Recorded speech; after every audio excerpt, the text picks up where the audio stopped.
All right, good evening, everyone. My name is Stephen O'Keefe. I'm the chairperson of our Consolidated School District School Board. I'd like to welcome members of the public who are joining us this evening and always thanking them to come in person and go out of your way to really engage in true democracy. So thank you very much for showing up. And to my fellow board members, good evening and ready for some awesome conversation tonight. So calling the meeting to order today is October the 13th, and this is the SAU School Board meeting. I'd like to open it up for public comment first for one of two. I ask that if you'd like to address the board, just come up to the desk right here, hit that red button to turn it green, state your name, the town in which you reside, and then you'll have the floor for 3 minutes. You could just push the small button in the front of that mic so it turns on. I'm sorry, in the very front. Closer to you. No, I'm sorry. Yeah. Thank you. There we go. Awesome. No.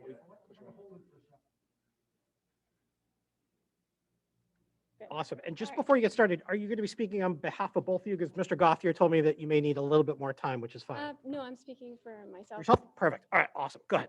My name is Jamie Kaplan, Amherst, New Hampshire. My husband previously spoke to the board to request that children and teachers be allowed the option to use face shields or masks in the school system. Our concern is the unintended consequences of using cloth or synthetic face masks. These are real concerns raised by government and non-government agencies, experts, and journalists. I am concerned when I read from CBC Canada about potentially toxic masks distributed in schools and daycares in Quebec. Prior to that, their government revealed that masks it had been distributing for months to more than 15,000 daycares did not meet safety standards. And prior to that, 31.1 million masks distributed by the ministry were determined to be unfit for use. I am concerned when I see reports from News Channel 5 that Tennessee governor's free socks masks treated with registered pesticide.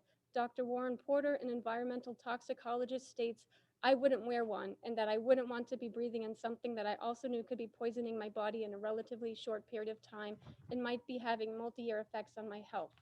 I'm concerned when I read in the Brussels Times that 15 million possibly toxic cloth masks laced with nanoparticles of silver and titanium dioxide were distributed by the Belgian government to its citizens, which then informed them to stop its use of its own masks. According to EU and Belgian news sites, the director of the company responsible for those masks has since been arrested, and 2 more people in France and Luxembourg were arrested related to this. I'm concerned when I read an FDA announcement that I cannot even tell if my children's masks are laced with metallic nanoparticles. In a December press release, the FDA informed MRI providers that a masked patient's face was burned during an MRI due to metallic nanoparticles, ultrafine particles, and antimicrobial coatings that place patients at risk. An FDA poster states, "You may not be able to tell whether your mask has metal in it. That mask may contain metal particles or coatings." I have followed CDC as your guide to masks and washed our masks using regular detergent. We recently looked up our pediatrician-approved free and clear laundry detergent on the Environmental Working Group's online database and found a D rating due to poor disclosure and multiple carcinogenic ingredients. One of them, dioxane, is listed by the EPA as a likely human carcinogen. With each wash of our masks, I have unknowingly been exposing my children's lungs to a fresh dose of dangerous chemicals. I am not comfortable with that in any dose, even so-called trace amounts. I've been forcing my children to wear masks 6+ hours a day that I cannot determine the safety of. That's almost 1,000 hours last year that I cannot tell if my children have been breathing metals, chemicals, or pesticides. I share the concerns of parents about COVID, but over the last month, I have become just as concerned over the unintended consequences of cloth and synthetic masks. The World Health Organization published in their March 2020 interim guidance that cloth masks are not recommended under any circumstances. I am sure that they had in mind that only randomized controlled studies on cloth versus medical masks. That trial included over 1,600 adult healthcare workers, people that would handle and use masks much better than a child would. The result was that even when used by professionals, cloth masks fell far short with inadequate protection. WHO's guidance on cloth has since changed, yet they are silent on toxins and the consequences of them in an adult's body, let alone a child's. Please change your policy for my and your children's health and well-being. As a mother, I ask that you give the option of shields or masks to all of our children and wonderful teachers. Great. Thank you.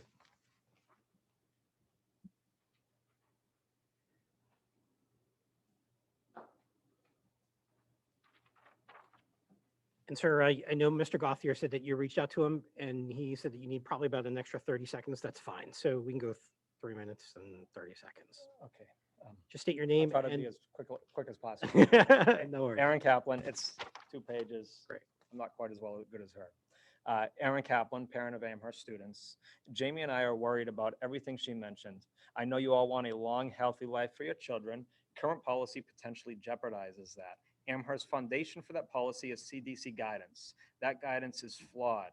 The most recent CDC guide to masks says do not use gold standard N95s that are prioritized for professionals. Yet the Associated Press reports this year that hospitals still ration N95s as stockpiles swell. Hospital bureaucracy led to makers eventually exporting N95s to clear the shelves. Hospitals wouldn't buy them. N95 guidance is flawed. CDC guidance for face shields says not recommended, evaluation ongoing, effectiveness unknown. Never mind studies showing good protection to eyes and mouth for droplets, which is the primary source of infection, or the ease of use and comfort to kids using them. However, airborne particles are cited as a concern in some writings. Cloth masks are not effective for these either. Only N95s are. My source, the CDC's up-to-date Know the Difference mask document. Medical surgical masks superior to cloth masks are still not considered respiratory protection and have leakage. Why the concern with shields but not cloth? CDC guidance is flawed. The CDC has been accused by experts of burying a study from Georgia that failed to show benefits of masking students while promoting studies yielding positive results. CDC has a history of doing this. We know today the effects of Agent Orange on our Vietnam veterans and their children. Our vets were treated horribly by citizens, but not nearly as horrible as the CDC treated them. Multiple news articles from the late 80s write the federal government claimed Agent Orange had no adverse effects, and a CDC study did not find any evidence exposure increased cancer risks. Some of the masks my wife mentioned, they did say these aren't a risk, just like they said then. They said it was trace amounts. Tell that to my father, who gets monthly injections into his eye by needle to prevent from going blind from an Agent Orange-like condition. In 1989, the Washington Post, in an article, Agent Orange Study Called Botched or Rigged, reported that Dr. Hook, director of a CDC Agent Orange study, stated, "I'm sorry you think it was bungle. We think it was good science." CDC employee Dennis Smith said, however, CDC admins changed the design of the study so often, variables so frequently, the results were meaningless. We knew we were doing bad science. 2001, Time magazine wrote a cover-up on Agent Orange. Critics charged the agency and its senior officials helped scuttle a study that might have proven Agent Orange's serious damage to health. Officials said the study was canceled strictly on scientific grounds, but there was evidence the CDC suppressed reports from the National Academy of Sciences challenging the position. The Navy's top commander in Vietnam called the CDC's work a fraud. He said the CDC's mission was to manipulate and prevent true facts from being determined. The Institute of Health joined in, saying the CDC's conclusions should be deleted because the evidence simply didn't support them. Criticisms went ignored, the study was canceled, directly leading to the denial of life-saving care for veterans. Worse, in 1987, the Chicago Tribune reported that the CDC study was not a conspiracy and claimed Agent Orange is a worry veterans and their families should be able to cross off forget. Trust me, they have not forgotten. Shame on the person that wrote this, and shame on the modern day equivalents that write fact check. Masks do not cause cancer without even mentioning pesticides, chemicals, or metals that my wife just spoke about that are known to be in some masks. I have failed as a father when I told my son to mask up. It's the rules, and I didn't question the risks. I am not anti-mask, as I mask up if a business asks me to, but 5 to 10 minutes is a far cry from 6+ hours a day. Mr. Steele, Chairman O'Keefe, I respectfully ask you, father to father, to help me correct those failings. I ask board members, parent to parent, to help protect my children and your children with the use of proven beneficial face shields. They have some benefits over masks while potentially eliminate some unintended risks. Please consider the reliable sources placed before you and to not place blind trust in a bureaucracy that has a proven track record of bad science, dishonesty, and is directly responsible for the unnecessary extended suffering and yes, deaths of many of our veterans. Do not let them do to my children what they did to my father. Do not assume that all masks pose no risk, as it takes decades to find out the truth, and if they're wrong, it's our kids who will pay, not them. Please take immediate action to mitigate these concerns and not at some indefinite future date if and when vaccines become available. Allow shields or masks to be used in school now. Hold an emergency meeting if you need to. The children's health are well worth it. Please study history, learn from history, and apply what you learn from history, because right now it looks like history is repeating itself. Thank you for the time, and that's all I have for this evening. Great, thank you. If you'd like to submit your comments to Danae, we can make sure that stuff's included in the minutes word for word. Thank you. Any other members of the public like to address the board? Seeing none, let's go ahead and just speak to Mr. Gothier, who's remote. Mr. Gothier, can you hear us? I can. Can you hear me? Yes, Mr. Gothier, just need you to confirm that you are at home alone or wherever you are, that you're in a room by yourself, and that it was impossible for you to be here tonight. It was impossible for me to be there tonight, and I am alone for the moment, but my 5-year-old is wandering in and around the house, hopefully. Great, thank you. So let's go ahead and move on to our principals report. Let's start off actually with our Clark Wilkins principals report with Anna. Any questions for Clark Wilkins principal?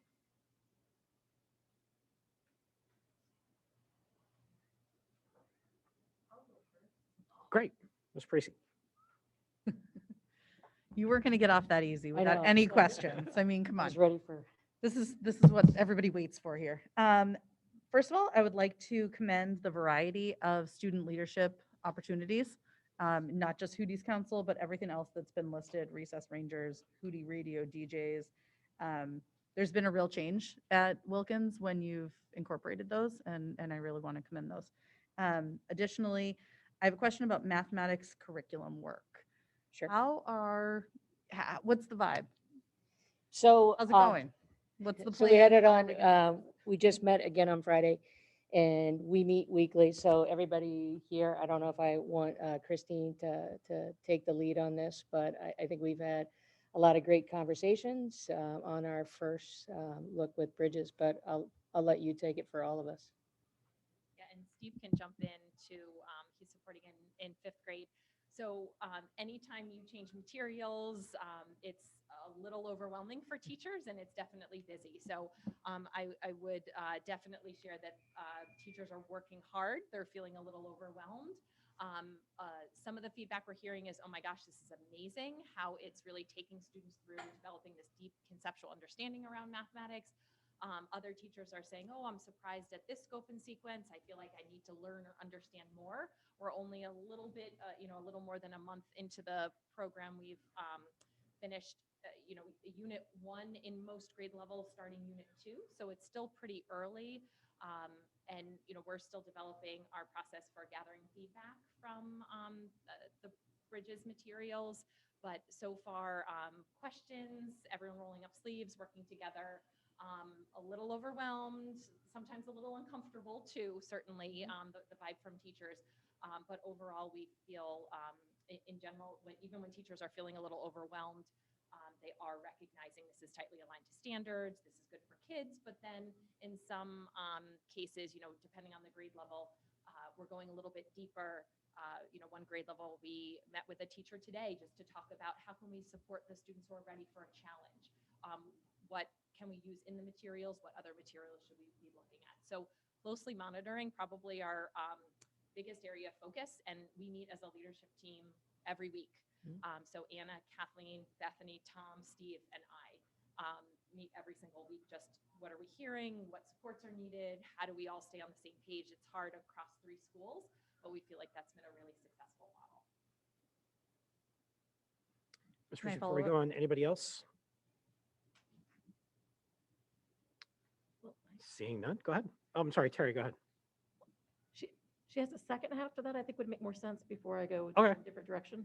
Sure. Okay, so just to, is that okay? Yeah, sure. Okay. Just to follow up, so we are doing 2 math programs this year. So we're 1 month in, which is what, about 25% in of this one? yeah. Right, so we'll be moving on after another 75% versus the whole school year. Is there any indication that we should not be making that switch in terms of the teacher load or anything else? Are we still charging ahead with the plan? You mean continuing bridges for the whole year instead. Yep. So very early on, right after training, some teachers were saying like, oh, this is a lot to learn. Can't we just do this all year? But actually, I think the vibe is, oh, this is a different program. This is, I'm still getting my feet wet with it. Bridges is very, maybe teacher heavy is the right word. There's a lot to read through, a lot to understand. The program is deep, it's rich, it's professional development for teachers, like the actual teacher materials themselves.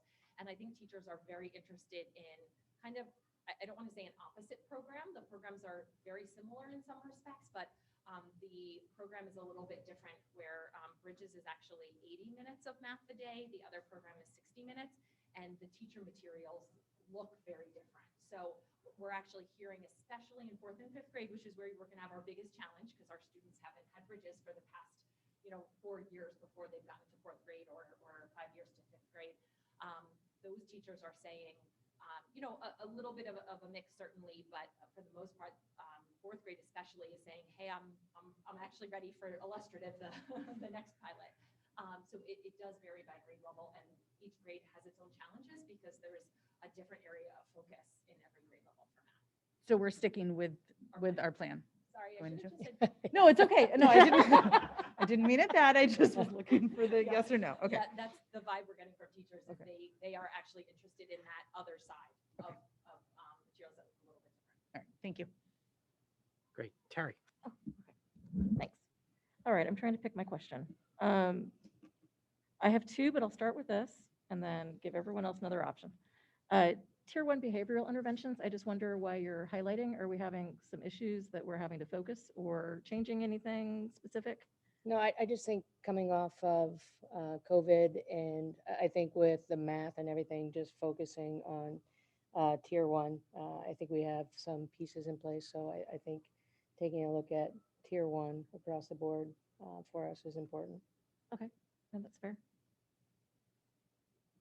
I have a second, but I'm giving everybody else a chance. Yeah. Mr. Gothier, did you have something that you wanted to ask? I am all set. Thank you. Great. Terry. All right, so my second. First off, I want to thank you I got to hang out at both schools in the last couple weeks, waving at car people, like, what is that lady doing there with the sign for your booster-thon? But I'm so excited. And I got to see the little ones at Clark today. I forgot, one, how slow little ones are to get in and out of a car, and two, that they're It's going not to the cry tuck at and some roll point like every we have day. at Wilkins. Yeah. So that was fun. And it's like I have a 15-year-old, I forget some of the stuff. But what I was wondering about, and what we've been asked about repeatedly, is just how often kids are getting outside and how that's going. I know that at AMS, we've got bees chasing us, but I don't think we have that problem. Unfortunately, we do at Wilkins. So they are getting out. Right now, I'm at Clark this week. We have one teacher that has her yoga mats and out pretty much the entire day. So we have the outdoor classroom, we have the tent at Clark, but you'll see all throughout the day at Wilkins also. Everybody's getting out for different times of the day, but the bees are a problem out front. And I'm going to go back to your question. I think I froze. Staged that's- right up here. I'm sorry. Tier 1 behavioral, so the behavioral piece. So we're taking a look. So we came back after COVID and kind of having kids not in the building. So taking a look again at HUDI expectations, having our guidance counselor going in and doing weekly and more concerted conversations around zones of regulation, around some different direct to everybody. And then we are also meeting as that BAT team, or behavioral support, just to take a look at the kids as a whole in grade level and as a school, for us to be able to say, is there a certain area of the school or a thing that is happening that we need to kind of focus on. So that's more of why we're taking a look at it globally.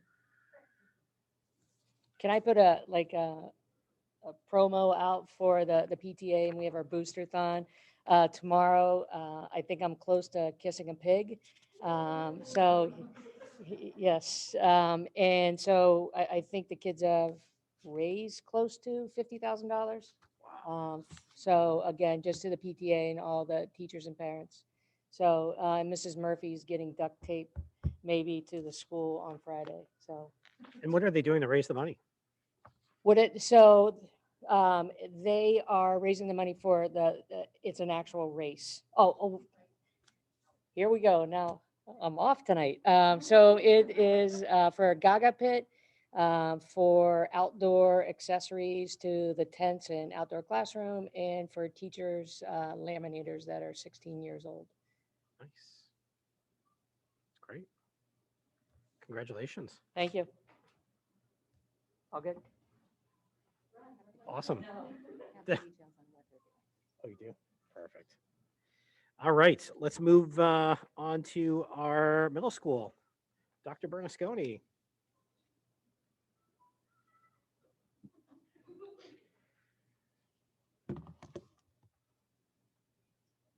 Great. Ms. Parisi. Hello, I'll go first again. I want to commend the clubs and activities for getting started. I know in our community, we've talked a lot about how it's important to work on the whole social emotional wellness of the student. And I think giving some opportunities that are not athletes, are not geared for only the athletes, is good. So I commend you for getting everything on the calendar and running on that. I will let somebody else make another comment, and then I will take my next turn. Anybody else for Dr. Bernasconi? Ms. Beam, and then Beth. One thing I'd like to highlight, not everyone gets a chance to look at the whole packet, is the athletic shed that was a silver award project from Girl Scouts. And I just think that is fantastic. So congratulations to Elise Bell and Lucy Hodgson. Thank you. Yeah. Because that's a really amazing project and something that I know will get a lot of use for a lot of years. And so we did not highlight it at our individual meeting, and I felt remiss, so I wanted to highlight it now. Okay, that's my turn for this turn, but Great. Thank you. Ms. Kuzma. I wanted to rewind really quick to the activities, extra non-sports related activities. Looking at it right now, there's a couple of them that are starting up over the next couple of months. Are there plans to be doing more? How many more are we planning on doing? I know we're kind of easing into it, but I wanted to make sure that there was Sure. maybe So, a little bit so we have several stipends budgeted for extracurriculars like these clubs and activities. So we're prepared to offer a full array over the course of the year. What we did, so right now we have student council is up and running, which is really student leadership and is open to students across all grade levels. Mountain Bike Club is off and running. I saw 10 riders out there today, and impressive. Innovation and Design Club, there's a Wizards and Warriors, an art club. I think I'm missing one other. Jazz band's going to be starting soon too. So what we did is we looked at the opportunity coming back as an opportunity to really make sure that the clubs and activities we're offering are really meeting student interest and student desire. So we've been putting out questions to students. What do you want to see? Give us some ideas. Let's help connect you with a faculty advisor. Let's help get a club up and running. So we've received several of those applications. What's launching right now are the ones that were proposed for the fall. They run in 10-week segments. So after another month and a half or so, we'll see another group come up. So we'll have these consistently being offered over the whole course of the year. Yeah.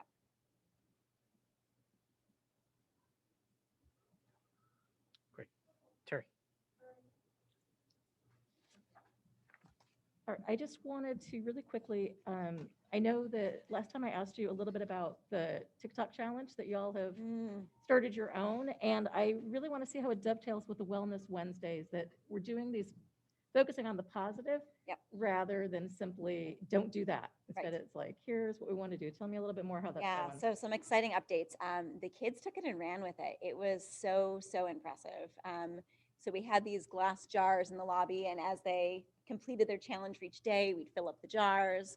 7th grade did top off as kind of the grade level winner, and we put it out to 7th grade to choose a grade level reward. And they were things like extra recess, choosing our music at lunch, a 7th grade playlist. They'd get to choose the music that got played for morning drop off and recess. And we also put one in there where they would get to, leadership would choose a treat or a prize for all the teachers in the school. deliver it on behalf of the 7th grade and have them help us. So not shocking that the number one choice was extra recess. But what I thought was truly incredible, and we only let kids vote for one, so they didn't rank order them, they voted for one. But the number two choice of our 7th grade students was to surprise the teachers in the school with a reward and deliver it. So like, that's pretty awesome. That's pretty awesome. Yeah, nice job. So maybe you can do both. yeah, we're working on it. We're working on it. The other thing I'll say, because of that parent donation, we were able to do a pay it forward challenge. So when a whole launch pad or a whole morning meeting completed the challenge for a day, until I ran out, we delivered them a gift card and said, this is your chance to pay it forward. And there were some great conversations, because at first they were like, oh, it's a prize for us. And we're like, so no, you now get to give the gift of giving. So you're going to pay it forward. So we're starting to see some of those pay it forwards come true. So we'll have some pictures and things to share soon. But some of the things that have happened already is that one group decided to treat the custodians to dinner. So they bought pizza and Dunkin' Donuts for them. Another found out what our nurses need and put together a care package of things for the nurses. So mints and crackers and just all things that they could need. I have these kids running around the school right now with thank you notes and smiley face balloons attached. And they're delivered them to 20 different staff members in the building who, and they just signed them from a grateful student and delivered them to different teachers. Another launch pad purchased a quote board for the front lobby. And so they are in charge now. They're updating the quote with a kindness quote for each week that they want to inspire the student body. So just lots of really great pay it forward. And then we were able to really cap it off with our, we had a 5, 6, and a 7, 8 assembly yesterday on our late start that was all about success. And so we've been talking about success and building community. And this was one way we did it. We did some minute to win it games. We had the mascot there, had some fun with kids to get them really excited about our school-wide behavior expectations and really showing how it's a million little acts of community building that build a community. You don't have to be an adult and you don't have to do something huge. It's those tiny little things that we each commit to every day. So it's been going great. That was a very long way to say it's going great. Very proud, very proud. Any other questions for Dr. Bernasconi? Ms. Grunt? The question on MTSS updates, we're talking about data dives into grade level. Are you looking at trends of, let's say, what's happening with reading or with spelling or with math, or is it just individual by student? Yeah. Are you So reacting to? So our data dives are looking big picture. So our data dives are looking across the whole grade level, everything from attendance and behavior to reading scores or NEWA scores in general, or gaps or areas of acceleration we're seeing. So our MTSS team, which is really being led by teacher leadership now. So it's our instructional coach, our behavior coach, and our Kim Wyberny as our school social worker. So we're really looking at all aspects of the whole child. They're leading those meetings from a standpoint of going to each grade level and looking for what trends are you noticing in your classroom. Now we're all together as a grade level. What are areas we want to focus on? What are questions you have? Let's dive into the data and let's problem solve some solutions on a bigger scale. So for example, if we're seeing that kids are really struggling with organization and that's impacting them in all these different classes, well, what can we do as a grade level to focus on that for the next month to really kind of treat that issue systemically and work to improve it? And then also coming out of those meetings, teachers are thinking about individual students that they want to bring to our problem solving meeting the following week to talk more specifically about what that individual child needs, either as a support or to help accelerate. Okay. Thanks. Just one quick ask, environmental camp's coming up. Yes. Is there a way to just read these? Yes, so I think it's posted on our school website. Yes, I'll make sure we get out a reminder too. Yeah, the first group is headed up there on Monday to the new site on the Saco River. Really, really incredible site, and hopefully we can get some board members and everyone up to see it at some point. Fully sustainable site. Their goal is to grow over 50% of their own food. They're producing all their own electricity. It'll be a really, really great experience for our kids to really be solving some environmental problems. Specifically, our 8th grade curriculum is looking at watersheds, human impact on watersheds, how we preserve watersheds, and what that interplay is with the local environment. So very excited. All right, I think we're done with this. We'll pick it up. And let's go up the hill to the metropolis of Mount Vernon. Thank you, sir, for joining us. Good evening. Any questions for our learning principal?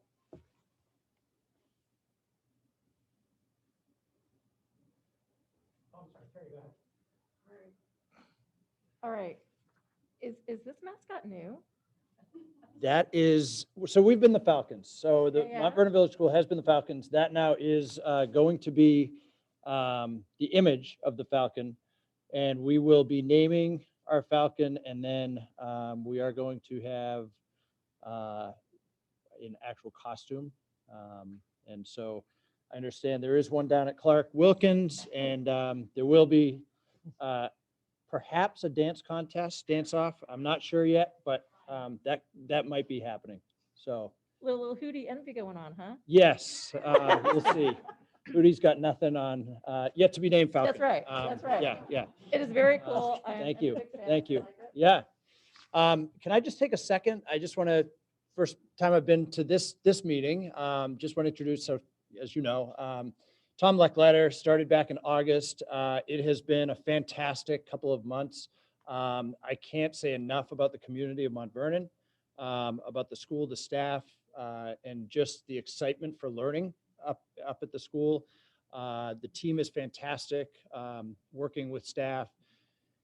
And, you know, there was a lot of lead up to that first day back whenever that was now, back in September, August. But once the kids came in those hallways, just such excitement and just seeing them over the last couple of months building community. It had been a tough year of, you know, in and out and the remote and all that. And just our real focus was building community. We're talking, as you probably saw in the report, we're talking about soaring as Falcons, and sort of similarly to Anna's presentation there. Soaring has taken on a new meaning at our school now, showing respect, others first, always safe, and taking responsibility. So to soar, we're looking at the various areas of the school, hallways, classroom, bus, recess. What does it look like to soar in those different arenas of learning and of the school community? So we've had 2 SOAR assemblies. They've both been exciting. We don't have our mascot yet at those, coming soon. But we are also going to be doing some little contests amongst classrooms to just build more spirit, more pride, and focus on those core values. So thank you very much.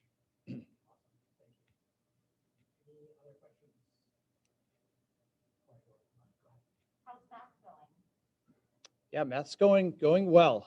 So sort of to Christine's point, I think there's ups and downs. I can't believe how hard the teachers are working. They are, as was said, this is professional development as much for the teachers, and sort of digging in on that. It is interesting, sort of also to the point of the upper grades, like grade 5, these students have not had, they've not seen that process over a number of years. So when I go to kindergarten, first grade meetings, it's very different because those students pretty much, you know, they're getting a new experience at math, and this is really they don't know a whole lot different, whereas grade 5, they do. And the work happening in grade 5 is incredible. I'll also mention our math specialist is doing a lot of work, not only at the 30,000-foot view, but also in the trenches of actually partnering with teachers and working on professional development. So that has gone really well. She's been a phenomenal resource.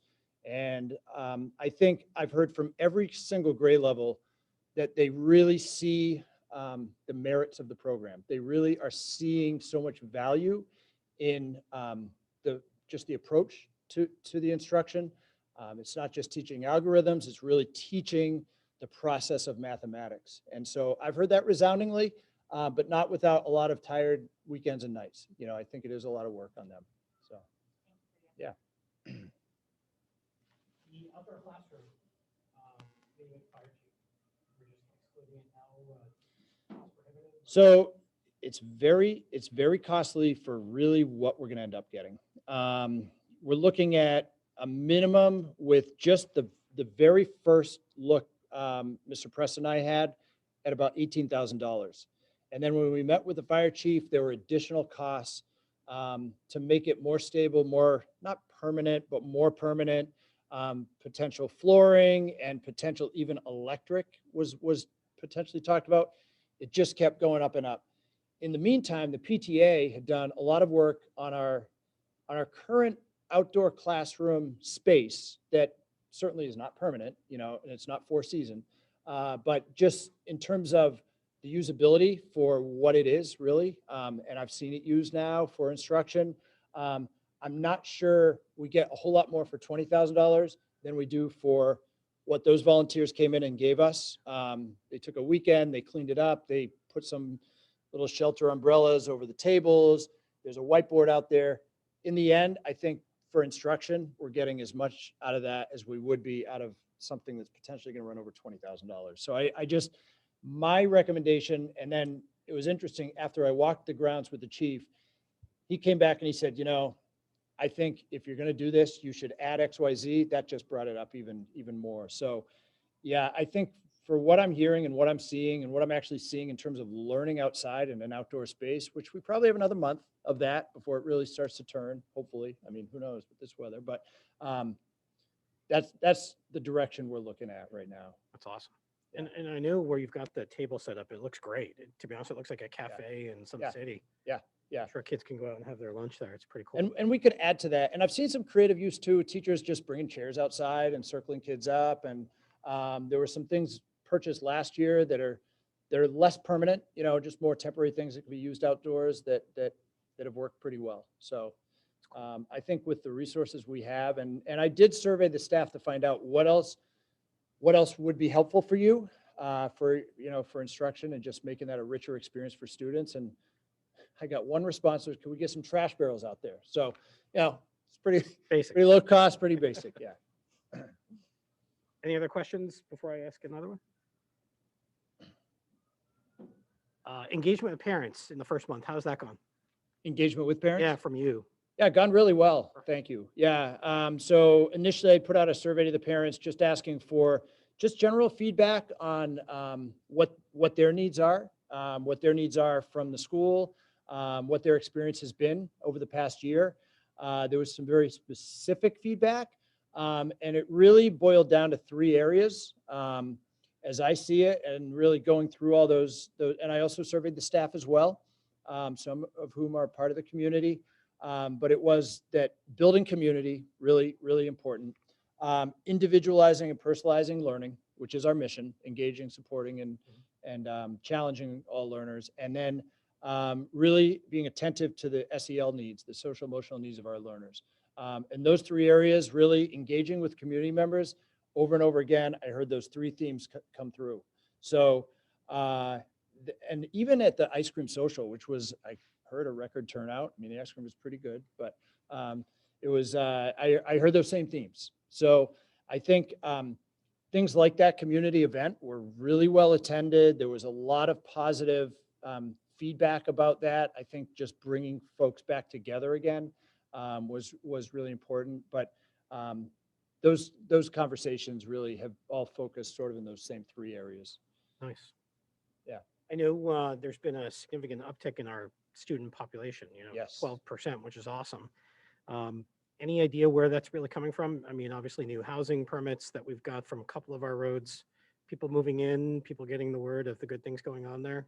Have you heard anything from? It's all of the above. So absolutely an uptick, just from hearing sort of like past kind of how things over the summer, there was an uptick. And then certainly as we got closer to opening, an uptick. And as you'll see in the report, we have a number of students who are homeschool students. They're coming in for specials or coming in for 1 or 2 classes. That's an uptick in addition to what was already some new folks coming in, buying new homes, things like that.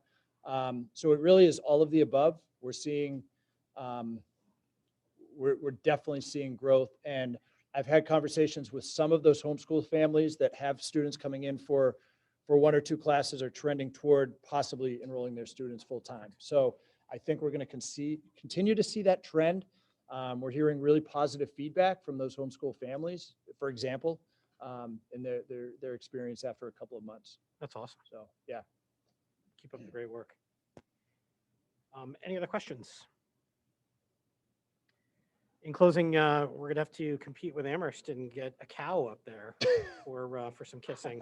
Mount Vernon and the Pomeroy Farm, and I think that's great. Very, very Mount Vernon. Thank you. Thank Thank you. you for that. I'm learning that. Yes, yes. So, All right, sir. Thank you. thank you very much. I'll show up for that one. Thank you. All right, Mr. Barry with our cooperative high school.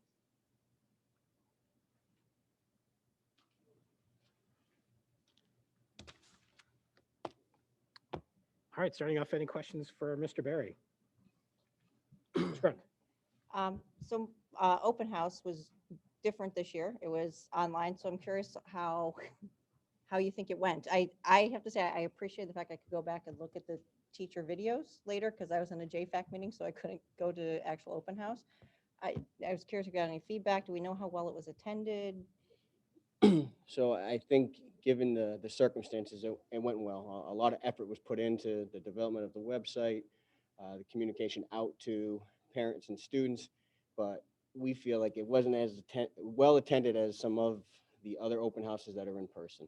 And that's a reality of the situation. And I think when you create some of the videos, you're going to get a varying experience that is documented as opposed to an in-person. So I think it overall went well. We wish it was better attended overall. And I think we can, if we continue on that, do some things to make sure it's more of a consistent experience for So students and the families. thought is to keep it on like online like this Oh, forward, or who knows? I don't think so, but Okay. you know, that Ms. Taylor. wasn't a decision. Further an open house. The video is really great. I thought it was extremely well organized.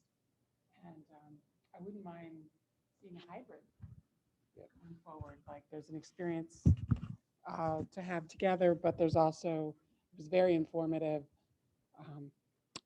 Would you consider having some sort of, I know one of your goals was to get more parents in the physical school this year because of COVID. Would you consider something similar if we're allowed later on to have an in-person Yeah, I experience? think, you know, some of the ways we're going to try to continue to partner with families is to host some parent panels throughout the year to get, you know, some contact, to survey. I'm working with some of the other administrators, and I have an administrative intern on, you know, getting some feedback around some topics that we want some feedback from families.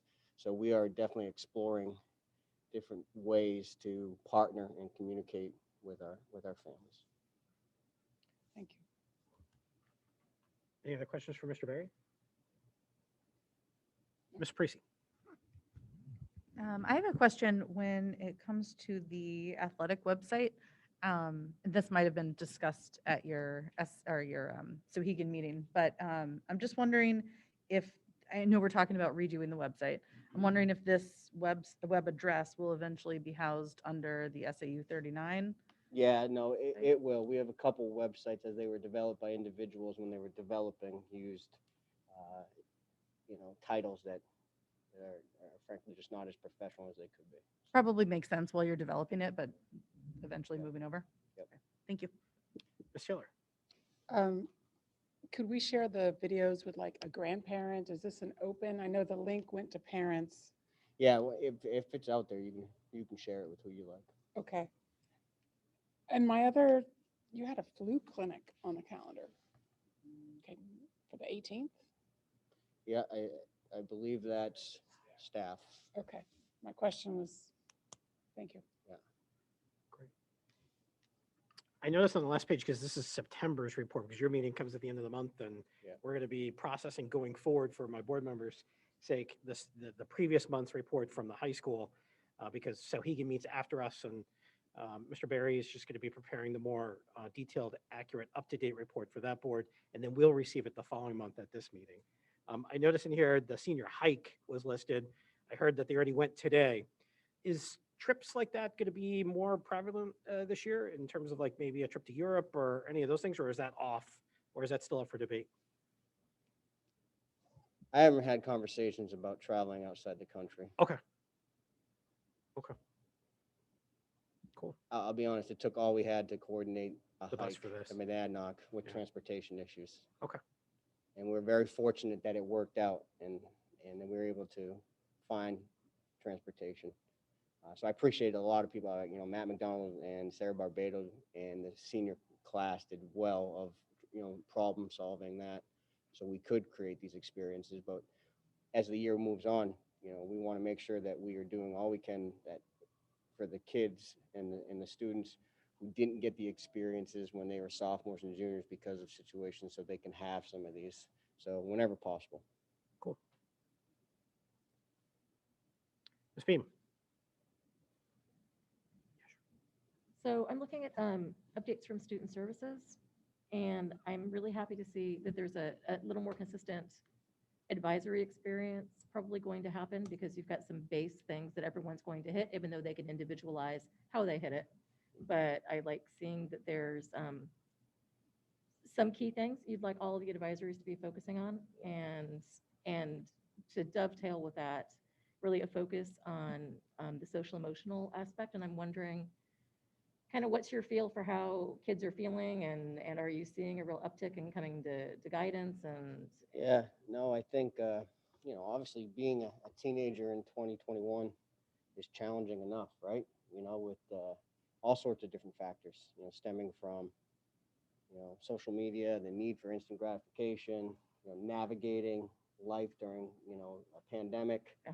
And so we're noticing that kids, do have, increased levels of stress and anxiety throughout the building. So we are trying to have a consistent message on the resources and opportunities for kids to manage some of those feelings. And on Monday, we have a weekly meeting we call Spotlight, and it's for us to, as a staff, partner with students to talk about some things. And we're working with our staff and giving them some tools and resources to manage their own stress levels and be more resilient in this, time in public education, which is difficult. And so then we, in turn, brought that to the students, and we talked about resilience and talked about, the different strategies for it and where you can go in the building and how you can manage it. And every student in the building got that message on Monday, and we plan on doing that throughout the year. And we'll react accordingly based on our pulse of the building and what students need and where they're at. But I think that replaces advisory on Monday, and that's a whole school advisory, and that kind of dictates the tone for the week in advisory. So we're pretty pleased with that. But there is a bit of more of an increase, I'm glad to hear you say that you're focusing on the staff too and supporting them, because I think that we don't forget, but it's a lot. Yeah, And it is. so thank you. Awesome. Ms. Lawrence. So Saber Flex and Saber Spotlight, what kind of feedback are you getting on those so far? And is there kind of a plan to formally evaluate both of those new periods? Yeah, no, we get some feedback. Well, let me tell you, at Sauhegan, I get a lot of feedback. Let's be real. All right, absolute, it's overwhelming. Solicited and unsolicited.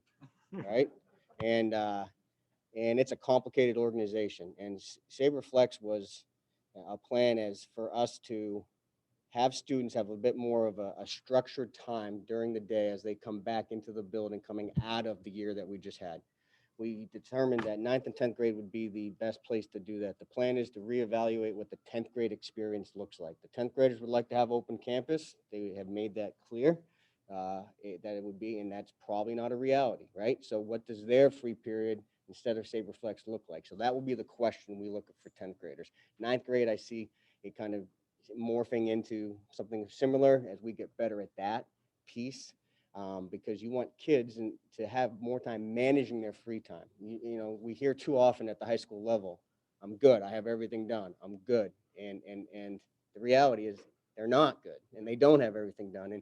But we want to put them in a situation where they have to manage their unstructured time, because that's something that students can benefit from. But we want them to manage that time in a setting that's safe, that they can have some guidance. And I can tell you that just like any teaching, it's subjective, right? So not all saber flexes are equal. And it depends on who the instructor is, who the people that you work with, you know, the kids in it, the tone that it sets, and that is set by the teacher. So we will be looking at that as we move forward. But we thought it was a strong option for what we needed based on our analysis of last year, where kids were at. Perfect. Ms. Parisi, and then we'll wrap up. I'm sorry, Ms. Taylor's got a third question. My question is about the end of the day. How is the 3 o'clock to 3:24, 3:25 block going for Sohegan's point of view? It's for the clubs and the organizations and that want to take advantage of it, and the time for students to meet with teachers as needed. Yeah, it is beneficial. Do we have as many people using that as much as we would thought? You know, probably not, but we have not taken a harder look at that as a school. These are just observations, you know, because we wanted to get through the first, 8 to 10 weeks of the school to kind of gather it, to see like one season, what it looks like in between fall and winter, and then kind of look at it. But my instinct is, not as many kids are using that time as well as we would have thought, and but we are using that time to be as productive as possible when we can. Thank you, Ms. Taylor, for the last question. My last question was, as we approach budget season, last year I had the master schedule. At some point, you had it available to share, and also the information on how many VLACs and eStart, what online classes the students are taking, to see what we're not meeting, what needs we're not meeting that we're using VLACs for, and then to see what needs and how we're currently distributing students among the school. It was very helpful, and I appreciated that. Great, thank you. Thank you, Mr. Berry.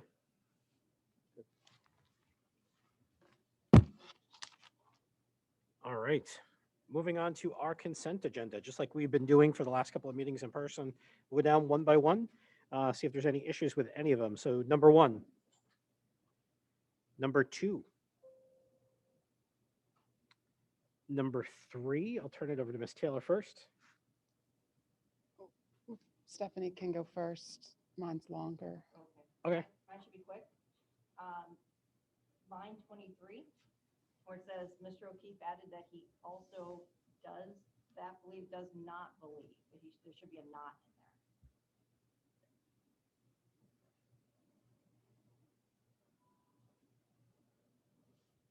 Sure. Line 293.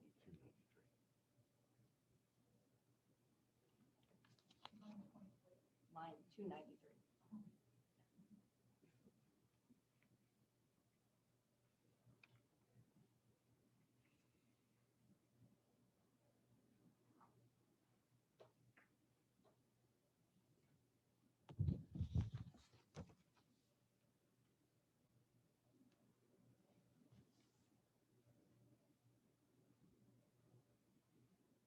Ms. Taylor.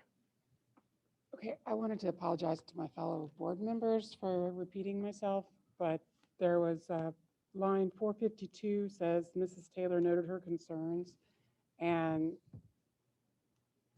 I had quite a dialogue at that one section. So I have 3 things to change about the minutes, and I did review the video to try to be as clear as possible. At line 351, add lines to the BCB discussion. Ms. Taylor asked if we had legal review of even one of the policies we're reviewing tonight for our district. Ms. Kuzma said only a couple policies have been reviewed by district council, which aren't in the packet tonight. I feel uncomfortable spending money on legal fees. At 452, add lines to the BGAA discussion. And that's the one that says, noted her concerns. And this is much more closer to what I actually said. Mrs. Taylor noted the policy had changed from the NHSBA draft policy from a district's policy committee to an SAU 39 policy committee, which could have a different legal meaning. I would like to see a written review of council. I understand the purpose and benefit of the SAU policy committee. However, the district boards should not be empowering the SAU policy committee. The SAU policy committee is about making recommendations and presenting draft policies to boards, not making the actual decisions, a duty of boards. I think board members should have more say in what is discussed at the SAU policy committee meetings than permitted in B. Board members should be able to participate in the conversations resulting in policy drafting in order to perform the duties they were elected to do. Concerned that the drafting of policies are not going through legal review, the work of the policy committee is not necessarily the work of the board. For example, the high school has a different age group than the policy committee members elected to oversee elementary schools. This is a fundamental issue that as a board, we have to decide if we are going to perform the role we were elected to do. I don't think we can take the power and duties that we were elected for and hand it over to a committee that wasn't elected for that purpose. I believe that a board chair of board or board member should be reaching out to the NHSBA or board attorney to give directives which craft board policy. NHSBA should be focusing on board members' perspectives. Lastly, at lines 455, to add the lines, Ms. Taylor said she viewed the concerns as being more than philosophical. She asked if any legal review had been made of the policy BGAA as written. Mr. Coughlin said no legal review had been done. That's all I have. Great, thank you. So because there's some content there, let's change, or actually hold off on changing. We're making a motion to change the minutes as newly crafted based on your email. And we'll come back to that. We'll basically approve the other items on the consent agenda, and then we'll come back to do that one. Okay. Any other issues with item number 3? Item number 4.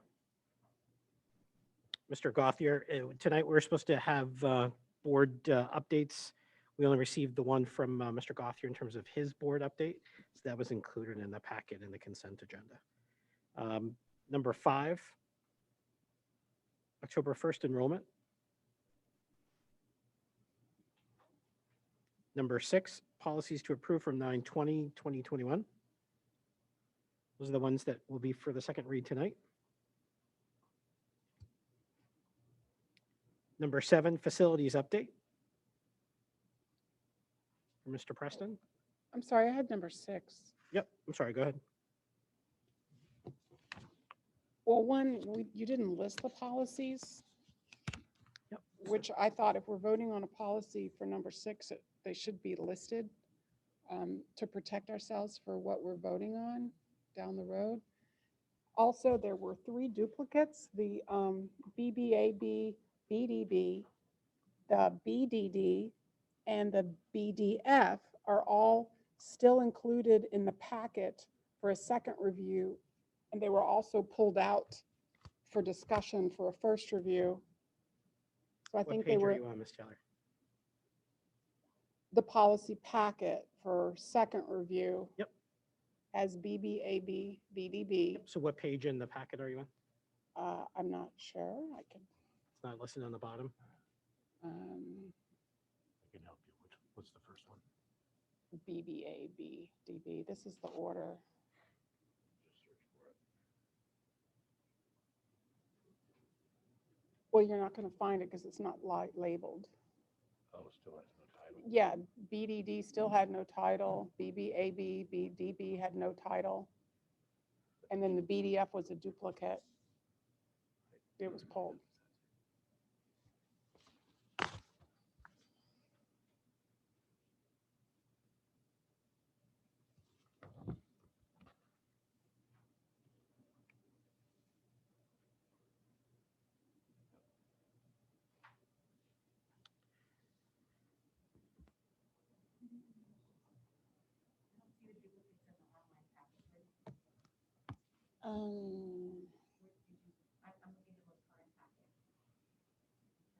Okay, it's page 82 of 163. Is that the right packet? Do we have 163 pages?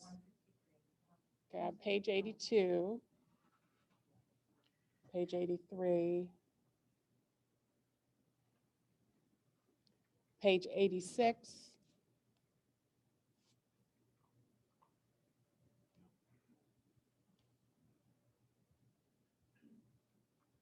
Oh, I see that they have no headers. Is that what you mean? Right, so they were pulled out to be discussed tonight and they're still in the packet. That's all I'm pointing out. They're not labeled, so they have no header. Um, Here, page 86. I think if we search the adoption policies, it's going to be another, it's going to be one of these. There's just multiple pages in the wrong section of the actual packet. Yeah, so I mean, if we had a list of the ones that are being approved, it would make it clear what ones are. So I think the only way to rectify this is to go through policy by policy then, the ones that we approved last time, and move to accept those for a second read. I do have one question about one of the policies that's on the second reading. Yep, hold on for just a second, Ms. Steele. Okay.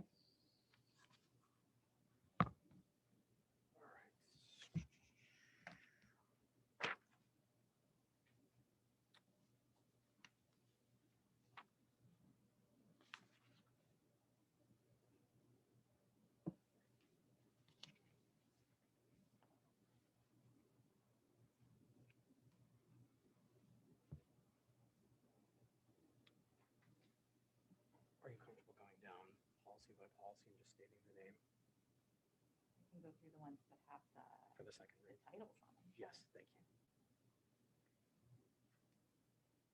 All right, Danae, you ready? We're going to list each policy by title head in the packet because there's a couple of policies that are in there that look like they were just included with multiple pages, but not the actual title head. And they're going to be in the second portion of our agenda to actually review the policies. So this is the second read. So we're going to go down policy by policy. And then I may ask you to repeat it, so in case a board member's got a question. Awesome, thank you. And they start on page 71 if Yep. you're following the packet.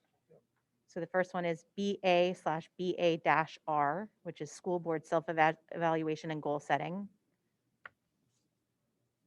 And we've got BAAA, which is Board Policies and Administrative Procedures.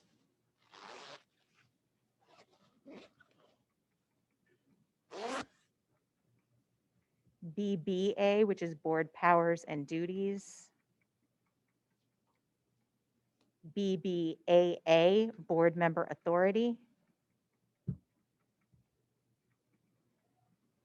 The one on page 82 has no header.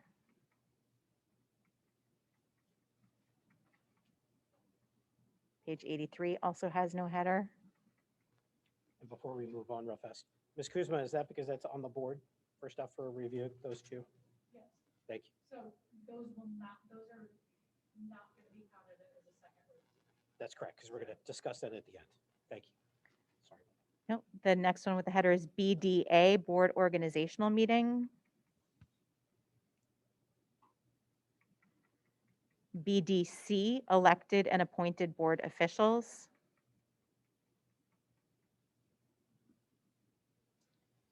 Is page 86 missing a header, or is that, I can't tell. No, that's part of it, sorry. Starting page 88 is BDG, which is District Attorney and Legal Fees. Page 89 is BEA, Regular Board Meetings. Page 90, BEB, Emergency Board Meetings. Page 91, BEC, Non-Public Sessions. BEDC, Quorum. BEDG, Minutes.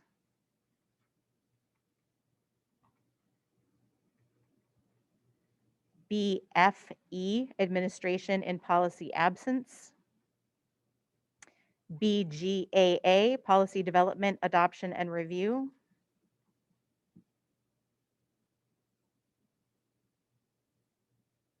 BHE, board use of email and other electronic communications.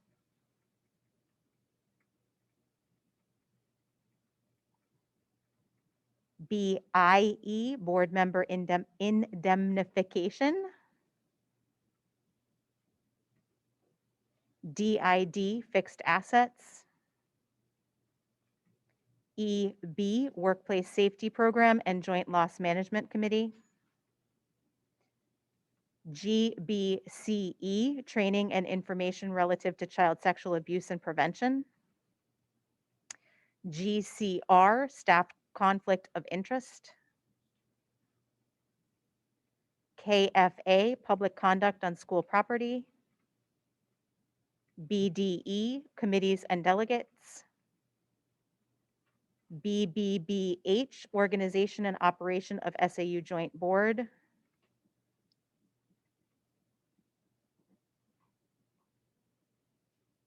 a long one.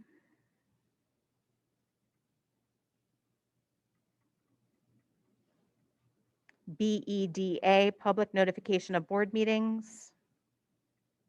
BCA, board member code of ethics. BDF, advisory committees to the board. BEDB, agenda preparation and dissemination. BEDB. BEDDA, which is board meeting rules of procedure and order. That's it. Ms. Taylor, does that satisfy your request? No, thank you. You're good?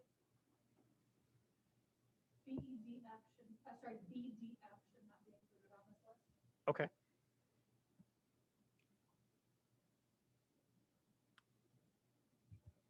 So then can we just subtract that one out?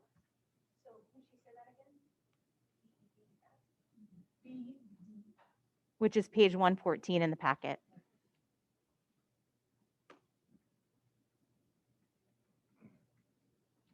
Can I ask a clarifying question Sure. about the pages 86 and 87 without a header? Yep. What was the resolution of that? Those are up on the board. So that one is also up on the Yeah, board? all of those are on the board. To I don't know discuss. why they were included in that section of the packet. Attached to another policy. The ones that don't have a header, in fact, are missing the whole first page. Okay. Yeah. It's only pages 2 onward that are in that list. That was the way they were in the last meeting, and they got carried forward, I guess, accidentally. Okay. And the full versions are later in the packet. Yep. For first reading tonight.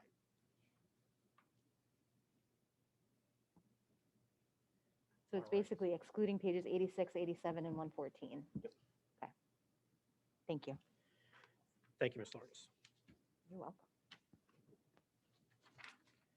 All right. There were no objections to facilities update. So let's go ahead and entertain a motion to approve number 1, 2, 4, 5, 6 as corrected, and 7. Mr. Gronstra moves, seconded by Ms. Kuzma. And because Mr. Gothier is remote, we're going to have to do a roll call vote. Seeing no discussion, Mr. Gronstra, starting off with you. Gronster, yes. Taylor, no. Glover, yes. Run, yes. Storage, yes. Eckhoff, yes. Lawrence, yes. O'Keefe, yes. Coughlin, yes. Kuzma, yes. Parisi, yes. Beam, yes. Mr. Gothier? And Gothier, yes. Great, thank you. That motion passes. Let's go back to number 3. Ms. Chow, would you like to make a motion to amend? Well, actually, make a motion to adopt, and then we'll entertain a motion to amend. So motion to adopt number 3, and then you can follow it up with a motion to amend. Okay, I'll make a motion to adopt number 3, the September 20th, 21st Thank you. minutes. Second, Ms. Parisi. And Ms. Taylor, you want to make a motion to amend? And a motion to amend. And as I said, I'm sorry I had to repeat that. That's okay. As written, or as previously stated. Does anyone have any questions or like to see that in writing before she does that? Yeah, Ms. Kuzma. Those are some significant changes. And we haven't seen them in writing first, so that we can, so that the board members can verify the changes. One of them I was able to take a look at, and it sounded very similar to what was already in there. So I prefer to see them in writing. Okay. Any other questions? Comments, concerns? So we can entertain a motion to table then, and then we can forward off, I got the email this afternoon, we can forward it off to the other board members to review your comments, and then we can approve this at our November meeting. Is that acceptable? Great. Second, there's no discussion. We're going to do a roll call vote. Mr. Gronstra? Ronster, yes. Taylor, yes. Glover, yes. Eckhoff, yes. Lawrence, yes. O'Keefe, yes. Parisi, yes. Beam, yes. Gothier, yes. Great. So that's been tabled. We'll revisit that in November. Ms. Chow, if you can do me one favor and just forward off that email that you sent to Danae and myself this afternoon, just to the other board members, so they have an opportunity to review your request. All right. Could I ask another clarifying question? Yes, sir. Stephanie had one about adding the word "not" to a statement that you made. Is that a discussion about that? Is that a Scrivener's error? Yeah, Recognized as such? Well, either way, it's tabled until next month. Well, So, okay. but it's a Scrivener's error, and technically that can just be corrected by Danae without any type of motion. Didn't hear any response. so Yeah, yeah. make sure we're Yep. complete. Thank you. All right. Let's go ahead and then talk about board goals. So this is actually a very brief item on the agenda because time constraints during our September meeting as well as tonight. I really wanted to make sure that we started the board goal conversation this evening. And so my ask is this: between now and our November meeting, strongly consider or think about some ideas for board goals. We want to focus on the 4 components to our superintendent evaluation, and then actually setting those goals at our November meeting. My goal or my plan is to do a very similar type structure that we did last year, breaking out into subgroups, each subgroup identifying one particular goal for that subgroup, bringing it back, and then us having a conversation about whether or not we think that's a good goal to add to our list. Not a lot to talk about tonight from that perspective, but really seriously start to think about some ideas and concepts that you want to bring and offer into that conversation. All right. And then that way we are 1 month behind in terms of setting our board goals, but I think that's going to be ample time, if that's okay with you, Mr. Superintendent. All right. Let's go ahead and now entertain a vote on board policy BBBH-R. Ms. Kuzma. Want to quickly just talk about that? Sure. That I wasn't expecting. Oh, I'm sorry. You throw that one at me, but hold on. Mr. Conklin. BBB Mr. Coughlin, I'm sorry. -R. Oh. Yep. Yeah, go ahead. Sure. We have that policy, BAR, which talks about school board self-evaluation, goal setting, and there's 8 categories there that are expanded beyond just 4 that we evaluate the superintendent on. Sure. So if we're thinking about board goals, we should think about them more broadly than just those 4. Risk management is one. They're all there in BA/BAR, and then number 9 is other areas the board determines should be evaluated. Yep. So it's a broader mind exercise than just Yep. 4.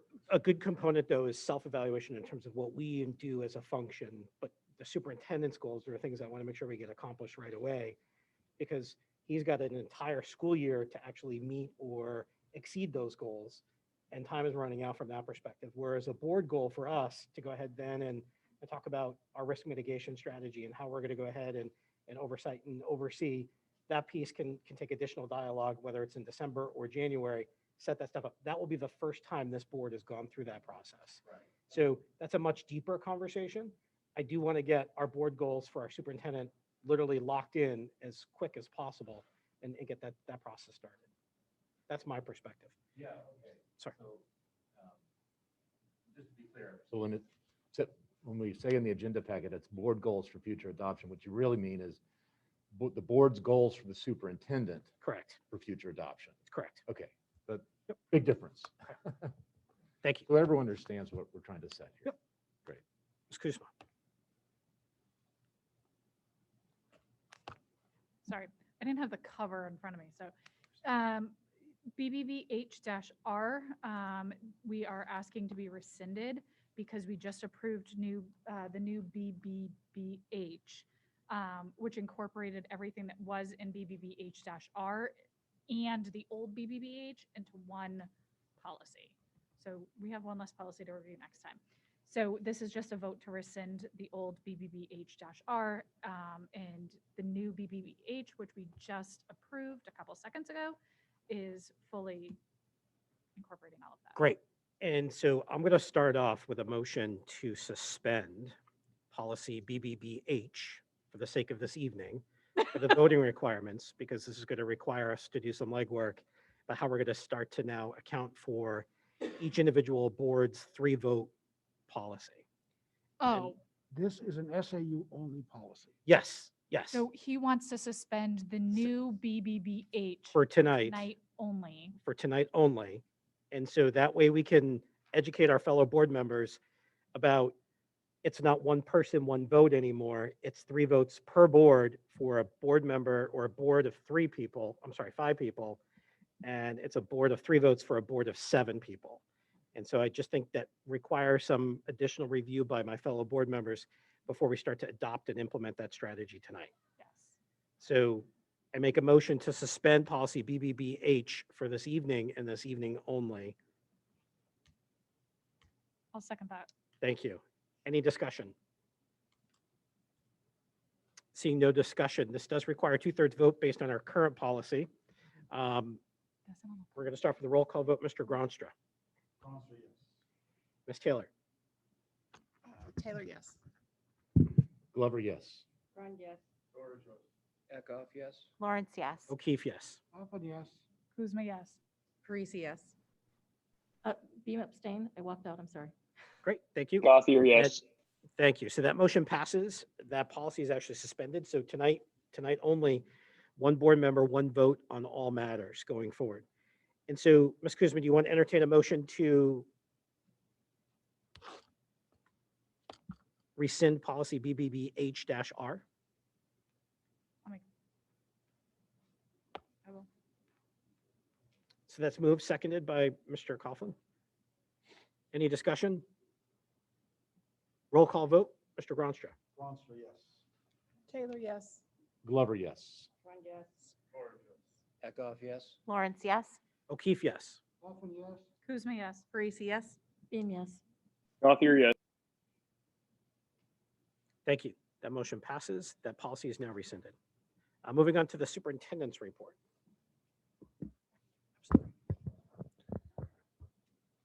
Thank you, Mr. Chairman. Just a few updates for this evening. First, on the COVID-19 front, the numbers included in the packet are not up to date. If you look on our website, you'll notice 2 things. First, the numbers have increased since this packet was sent out.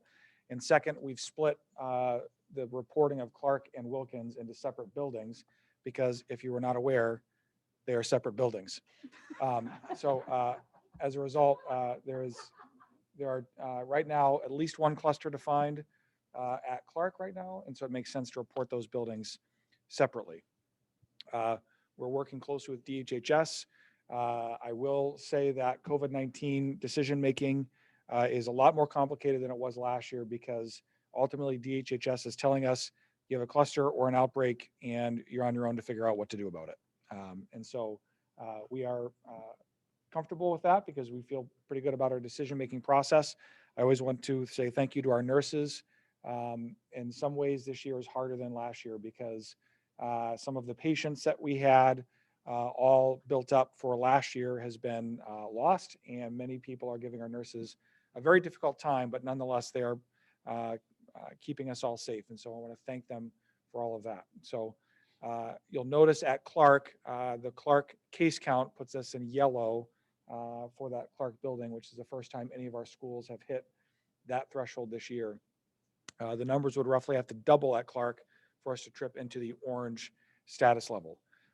We have made some changes at Clark during this period of time that namely affect staff. For example, our current procedure under yellow has been to allow staff to not wear masks when no students are around, but we're now requiring staff to wear masks unless they are alone in the building or alone in the room, things like that. So we're still on top of it and doing very well. Also, I want to note, as I noted in my video yesterday, there's a good chance that the FDA will be reviewing vaccinations for 5 to 11-year-olds on October 26th. They have a meeting scheduled for that purpose. Who knows what they will do, if they will approve. But if so, as we all know, that will change our thought process on our elementary and middle schools. So heads up on that. Next, in terms of budget prep, Ms. Facey is doing an outstanding job thus far and a monumental task. The Amherst board has already received their first draft of the budget and others to follow. Some of the highlights I want to bring out about this budget process. First and foremost is the facilities projects in Amherst this year that require a lot of effort and time and will be a focus for many people throughout this fall and winter. But in terms of things that affect next school year, we're working as an administrative team to look at how we can redeploy our existing resources around one specific focus, and that is to improve instructional quality for our students. This SAU has invested wisely in performance assessment and improving our assessment practices over the last decade, much to the benefit of our students. Many of our teachers report the benefits of the work we've done around assessment and how it's also led to them becoming very competent in their understanding of their standards and the curriculum that we have deployed. As a result, the area that requires additional support and focus over the next period of years is around instructional improvement and instructional practices for our teachers. The best way to deliver instructional support to teachers is with a highly trained, content-specific administrator who can support a teacher in their specific area of focus. For example, we have at Sauhegan High School this year 2 domain leaders that provide specific support and resources. That ability to provide not only coaching, but also feedback and most importantly, evaluation is what leads to instructional improvements that benefits our students greatly. And so we're going to be extending that in our budget process this year within the confines of what we already have. Next, you're going to hear from Mike Berry about around music and performing arts and our plan for that specific area. But know that as we go through this coming year and future years, our focus is going to be on redeploying resources that we already have to support instructional improvement in all of our schools. It's a really big deal and a very important area of focus, and I wanted to make sure I highlighted it before we got too deep into the budget process. Finally, bus transportation, as you saw in my packet, we are still following very closely. Things have largely stabilized, and there are still some minor improvements to be made thanks to these folks out here who every day are tracking buses morning, noon, and night, it seems, and supporting our students and making sure that we're doing the best we can. But know that that's still an area of focus for us to make sure that our buses are getting where they need to be on time. That's all, Mr. Chairman, but I'd be happy to answer any questions the board might have. Thank you. Let's open up for questions. Ms. Grimes? One question I know it's picky, but bus transportation. The time stamps are on there that say arrival times. Is that when the bus turns into the driveway? Is that when the bus loops around to AMS, opens the door, or loops around to high school open? There's a big time difference from when you first turn in and when it gets around. So what is that time stamping? Thank you. So that is coming from the GPS units inside each bus. And it is when they enter the site that's been defined as the zone of the school. So it's likely, in almost all of the school's cases, it's when they enter partway down the roadway for the school. Yeah, so some of those are in green, I would say, are probably supposed to be in orange. Yeah, and we look at, as you can see from the data, we don't just look at when they arrive, but the time that they're at the school and when they depart to find those anomalies as well. We have another sheet that tracks individual buses to see how they do on every single school day thus far. And that's been very helpful as well. So yes, I agree that just turning into the driveway doesn't mean they're unloading students. Yeah, yeah, because I just think like our kids couldn't trust the bus system this morning for PSATs if they needed to. That's a concern. Indeed. Mr. Torres. Yeah, I'm gonna pick my mask up 1 second. So one of the things that I'm sure is gonna come up during the budget process this year, and one of the things that we've been dealing with last couple of weeks is energy prices and inventory. I'll talk a little bit about energy. Right now, some of the quotes that we're getting are quite frankly shocking. Kilowatt hours, which our contract is expiring, I believe next month, it's 6.9 currently. Lowest quote we've gotten is about 18, so almost triple. We're thinking we can negotiate maybe under 12, but you're still looking at about a 40% increase just on electric. Propane, we're looking at about 83%. Oil, we haven't gotten the quotes on oil, but it can't be probably not as high as propane, but you're probably looking at least a 50% increase. That's just for this coming season. So my first question relates to how does our current budget deal with something like that? Because, I mean, we're going through the budget cycle for next year, but what do we do about this year? Because I will tell you, as a corporation, I mean, unfortunately, the costs get passed down to the consumer, but as a resident of a local town or school district, how do we deal with something like that? The short answer is contracts, but I'm going to have Roger come up because I don't know offhand our current contracts for electricity, natural gas, and heating oil. So, Roger, as you're coming up, the question I really would like you to address is how long have we locked in our current rates with contracts for those various utilities? Electricity and natural gas are for another 4 years. We locked in last year for 5 years. And then we have our fuel oil and propane, we go out to bid every year. We have fuel oil at Village School, Wilkins School, and Clark School, and propane at Wilkins as well.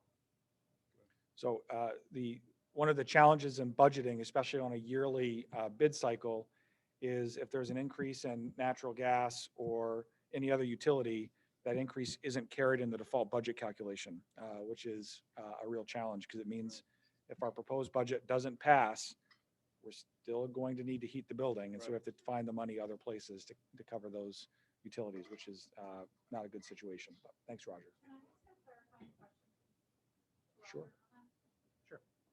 So you said we go out to bid every year for heating fuel. Yeah, for fuel oil. Is it, so I'm assuming you're going out to bid now, that's typically when it happens. Is that for next year or is it for this year? We usually go out to bid in May for next year. So it's like early next year, we'll go out to bid for our following year, which will be starting July 1st. Okay, so in May you'll go out for July. Yep, and we're going to work together with the town on it as well, and we do try to bundle fuel oil and propane together, just because the more we have, we usually get a better deal. And it's typically not possible to buy more than 1 year in advance unless we hedge by owning a way to store, correct? Right, correct, yeah. Now, a quick follow-up on, I'm sorry, just. Sorry, Roger. On the inventory side, because we're seeing real long lead times on pumps and all sorts of stuff, that's actually delaying some of our projects. Our projects that we were hoping to go used and useful at the end of the year so we get fund day is now getting deferred till next year. So we're in a little bit of a quandary there. So how about as far as, I mean, I don't know what kind of supplies you guys are. For us, the market's much more volatile, but are you fairly comfortable with what you currently have now? As far as if you need something, you'll have enough time to actually get it to be of use, or, I mean, I don't. Yeah, I'm not aware of any issues with procurement that we're having. Still a long lead time for computers. If we wanted to buy a vehicle, which we're investigating a little bit at the high school level, long lead times there. But there's nothing in terms of our day-to-day, and principals, I'll look at you. Are you having any issues with getting a hold of stuff that you need to run school? I don't think so. Good. Thank you. Mr. Glover.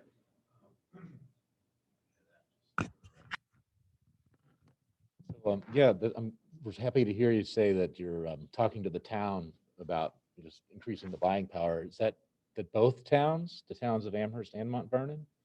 I know So- I have talked to Amherst this past year. I can definitely include Mount Vernon I as mean, well. I mean, why wouldn't it not make sense with all schools of the both towns are doing it, that the towns of the both towns are? It's really the towns that benefit. We have so much more buying power for our utilities that the towns really usually benefit. Well, when they yeah, partner with us. okay, then we all benefit if Indeed. if one of us benefits, we all benefit, yeah? Okay, so please add that to the Yeah. list of towns. Thanks. Ms. Parisi, and then Ms. Kuzma. I kind of want to follow up with Stephanie regarding the buses. In your next monthly report, I'd love to be able to see some averages for like the last 2 weeks leading up to that report so that we know that we're hopefully all in the green for everybody, for the arrival times and, across the board at all the schools. All right. Ms. Kuzma. You had mentioned that, or kind of alluded that currently you've separated Clark and Wilkins because of the outbreak at Clark. In the future, though, could you keep them separate? Because those students don't actually interact with each other. So it is really helpful for parents, especially, to see the difference between what's happening at Clark and what's happening at Wilkins. And Yeah, then, we're not planning to merge them back. thank you. And then you guys are watching what's happening at AMS, right? Because as of today, that's now at 12. Okay. And are we watching to see if that's a cluster or? I figured. Yes, indeed. Any other questions? Ms. Crum. I'm going to ask you, but it applies to all the schools. How are we doing with substitutes? Do we have enough? Are we able to cover all our classes? Are we like razor thin? Just kind of curious for how we stand. We never have enough substitutes. I can say that with confidence. We can always use more and need more. There are a lot of absences in our schools. Our principals review each day the daily report of who's out. And in full transparency, there is a lot of absences in our schools. And so that's something we're looking at and what we can do to support our teachers and our staff in being present. But having more substitutes would help us, but reducing the number of absences would help us more. Thank you. Principals, am I accurate in my statement? Ms. Taylor. How much are we currently paying the substitutes? I don't know. It's the highest in the area. It's still 150 as it was last year. Per day? Yes. Have we considered increasing that? Is there room in the budget to increase that? So we increased it last year, and we're the highest in the area, and we have actually attracted people from some other school districts, much to the chagrin of my email inbox. So I don't think the issue is the rate of pay right now. I think it's just finding people that are willing to do it. That's my opinion, but anyone else? Yeah, and we increased it significantly, a year and a half or 2 years ago. I believe it was at $85 or $95 a day, and we went up to 150, so a pretty significant increase. Mr. Eckhoff, then back to Ms. Taylor. Is that information that we could have access to in a report from the building principals of either a weekly absenteeism from a teacher perspective, daily, monthly? I mean, if we had a student out 50% of the time, we'd be concerned. So if we've got teachers, and I know you will be, but if we've got teachers that are out exponentially, I think that's a concern for me as a school board member, that we've got high absenteeism amongst our teachers. So I don't know whether that information is shareable with us or not. Yeah, I'm willing to share that. This wasn't on the agenda, so, and it's a little, I just want to speak off the top of my head. It's a sensitive issue because I don't want to appear critical of our staff in any way. This is a difficult year, emotionally, physically, mentally, for our staff, and in a lot of ways harder than last year. We have full classrooms this year that we didn't last year. We had options for people last year that we don't have this year. It's difficult, and so I'm trying very hard to say this in a way that's not coming across as critical. I'm happy to report absence information at the board level in the aggregate, not identifying individual staff members, of course. And that's an easy report to provide. I get it sent to me monthly from the entire SAU. So the report already exists and wouldn't require much work. So what I'm going to ask is principals for your next monthly report to just include the absences for your school. We'll talk about the format for that, but I think that's fine to do and appropriate to do. So if I may make a suggestion, you utilize the former Mount Vernon report where it would be randomized in terms of a teacher. Correct. And then the amount of days that particular teacher or that, quote unquote employee number 2 or 10 or 15, that's completely random and anonymous. And at least allows us to track that statistic that way. Correct. And I think, and actually something I would add to that, in addition to that report, would be on a daily basis, the number of absences in a building in total by day, because that's a fairly compelling data as well. So we'll work on that. Beth, you had your hand up for just the same thinking. Do you mind if I just, that data is only good if we see it over time, because can we build that from the beginning to current and see how, if it's going up, if it's going down, is it plateaued? I mean, one data point doesn't really see a trend. And also, it's more important, is it not, like, what do you do about it? Like, what's the solution?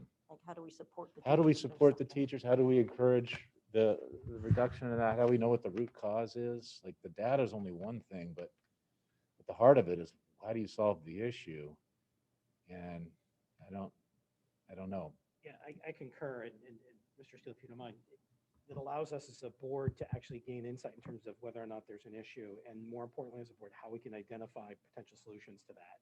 Starting the dialogue starts with the data set, right? Amen. So coming up with the statistics over the last couple of years, Mount Vernon used to get this report on a monthly basis in terms of where we were seeing, shortfalls and particular issues and tracking it. And the superintendent provided feedback in terms of, there are some FMLA issues that are involved here. There are a significant issue that happened in a classroom, boom, boom, boom.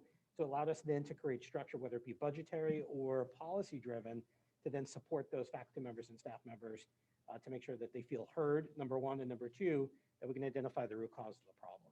Absolutely. No, I 100% agree. And so therefore, it's all more than important to have as much data as we can produce, and especially if it was compared to last year, like say, not last year, compared to a normal year, the last normal year, to see if you're saying that it's an issue. We don't have how much percentage-wise more has it been than is it what we normally expect. That would be helpful baseline to be able to compare this emerging data and support whatever solutions we come up with. Any other questions before we wrap it up? Ms. Taylor, did you have one final comment? It was answered. Okay, great, thank you. I'm sorry, Ms. Kuzma, last question, go ahead.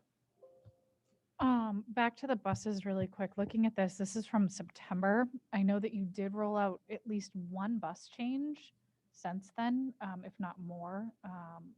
So I know you send us our weekly updates. Could you just include an updated version of this maybe in our weekly update so that it is a little bit more accurate? We know how it's changed since all the since the most recent bus change, rather than waiting a month. What I'd prefer to do is give access to board members to the actual spreadsheet so you can look at it yourself. Oh, that'd be awesome. On whatever level of depth you'd like.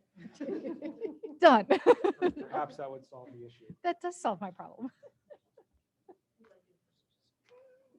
Silver, real fast, because we're running behind. Go ahead. Yep, this won't take anything. Just on budget prep, I'm pleased to see you mention the strategic vision. That's starting to enter our official papers more. And I'm also pleased that you're believing that it's not a significant impact to the budget, which I thought all along that there's a lot of things in our strategic vision that we could do without costing us a lot more money. I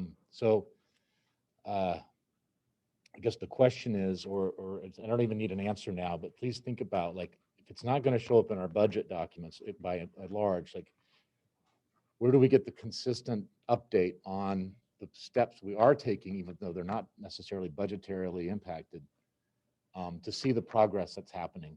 I know we're expecting at some point information about the pilot testing for individualized learning plans, for example, but the updates on those things, I think, would be very helpful on a regular basis. So to the extent you can, please do so. All right, Mr. Barry, would you like to step forward and discuss something I'm actually extremely excited to hear about tonight?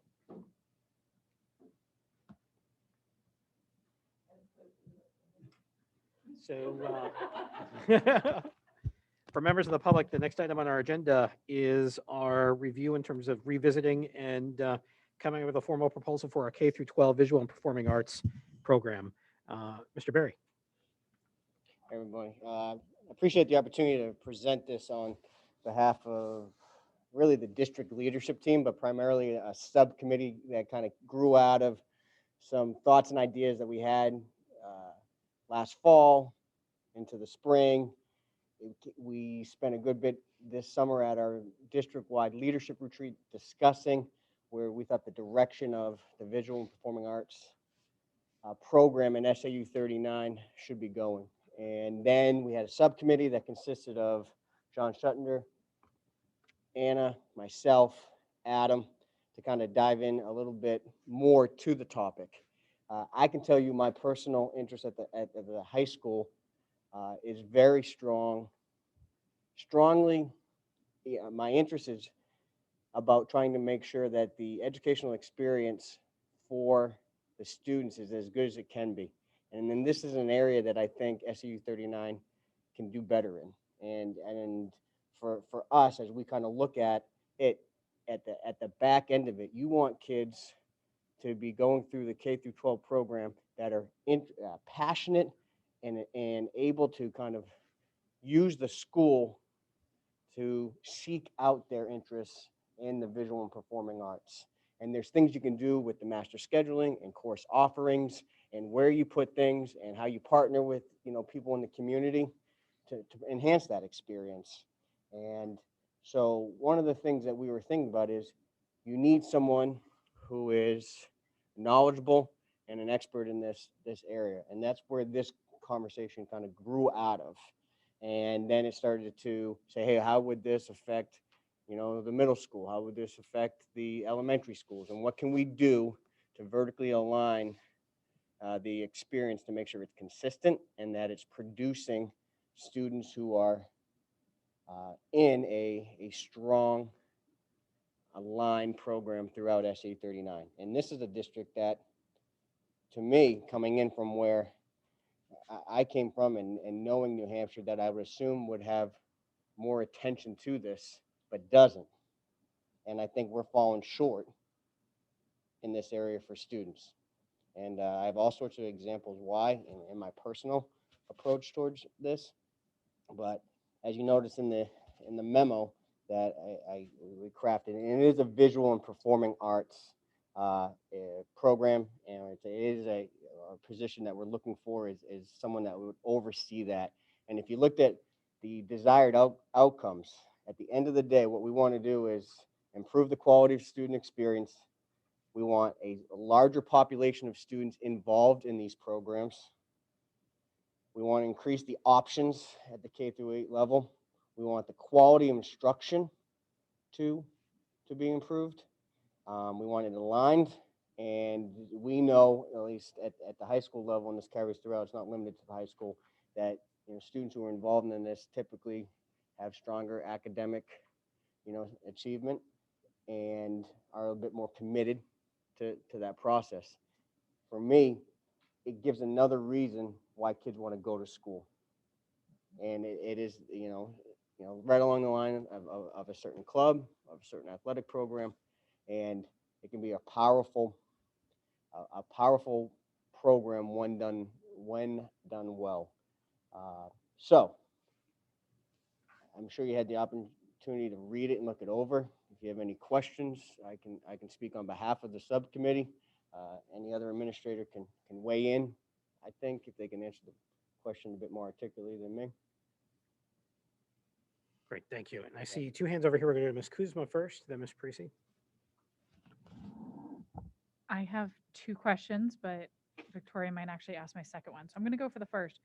Can you please be a little bit more explicit about what programs would fall into the visual and performing arts program? I mean, I'm assuming we're talking band and chorus, theater Theater. department here, maybe at the middle school.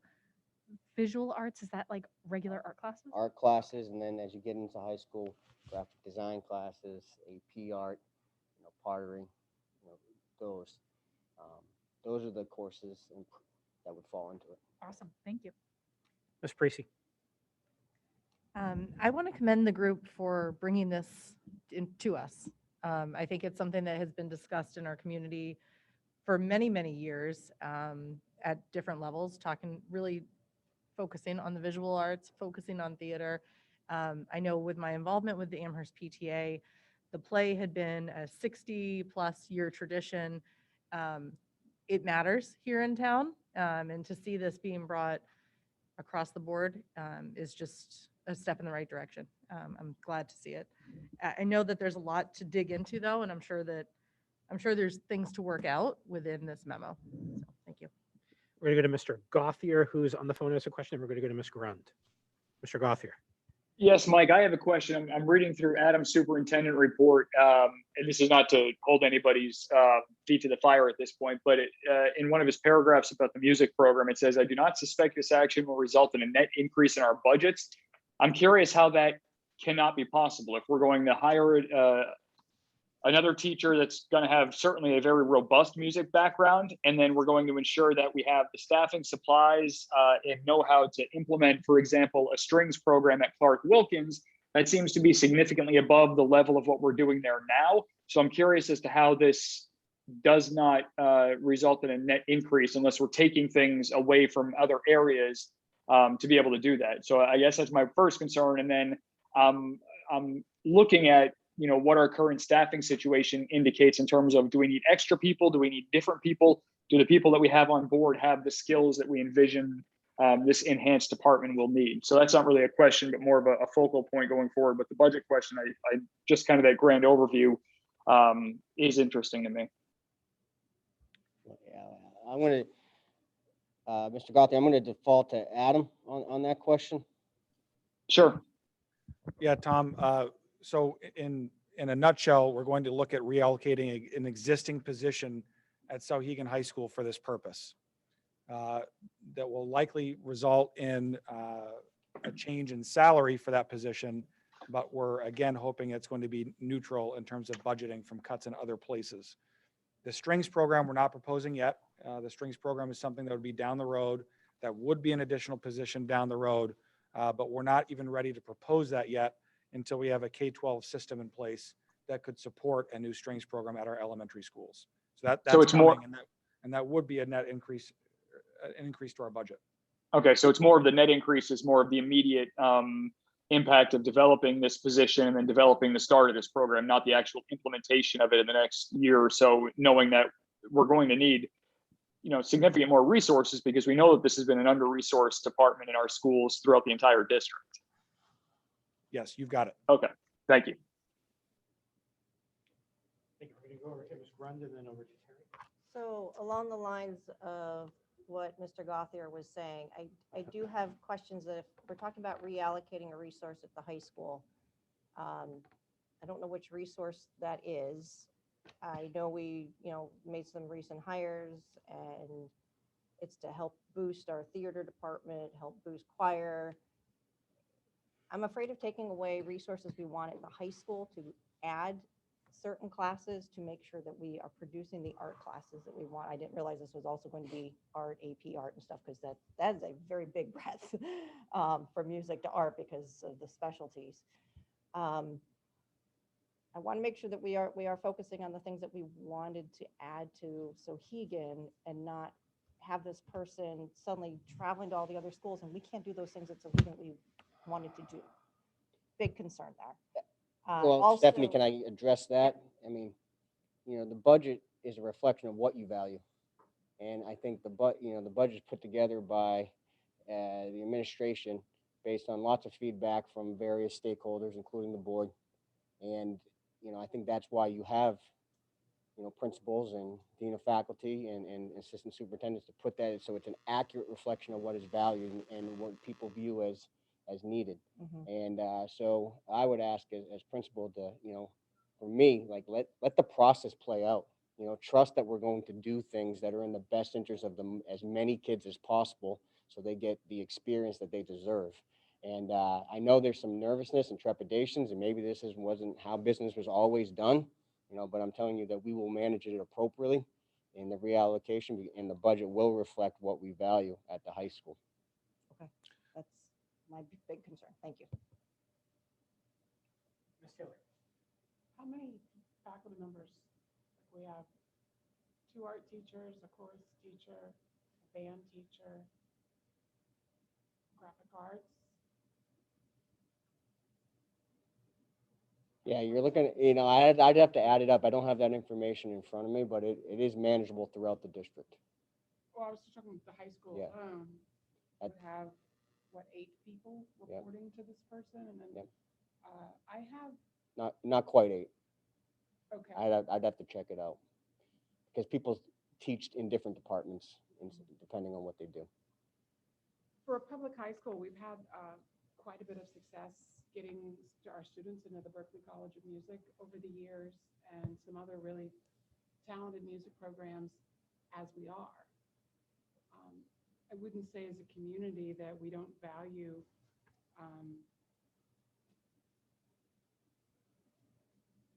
art or music, and that we're not excelling at that now for a public school. I'm just trying to see what else will this add, and it seems a little awkward to have a high school administrator doing evaluations and managing the other districts. But I could see a position being at the SAU might be more appropriate and then more flexible. Yeah, so we want this person still to teach. We want this person to still, like our other domain leaders, to teach. And some of our other domain leader positions, the plan is eventually to have them bridge to other schools as well. This is what other school districts do. High-performing school districts often have administrators span elementary, middle, and high school to provide support in that content area. And this is not a new thing that we're creating. So I would say, Laura, to your point, this is not a criticism of our existing teachers or programs, but our participation levels are much lower than the other places where I've worked in terms of our music programs.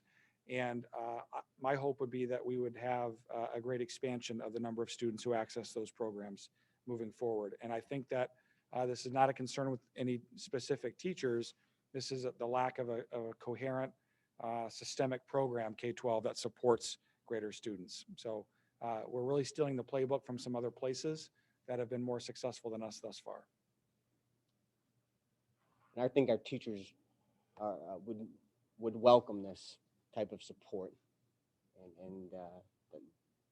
So. We're going to go over here, Ms. Bean, and then Mr. Glover, and then Ms. Kuzma.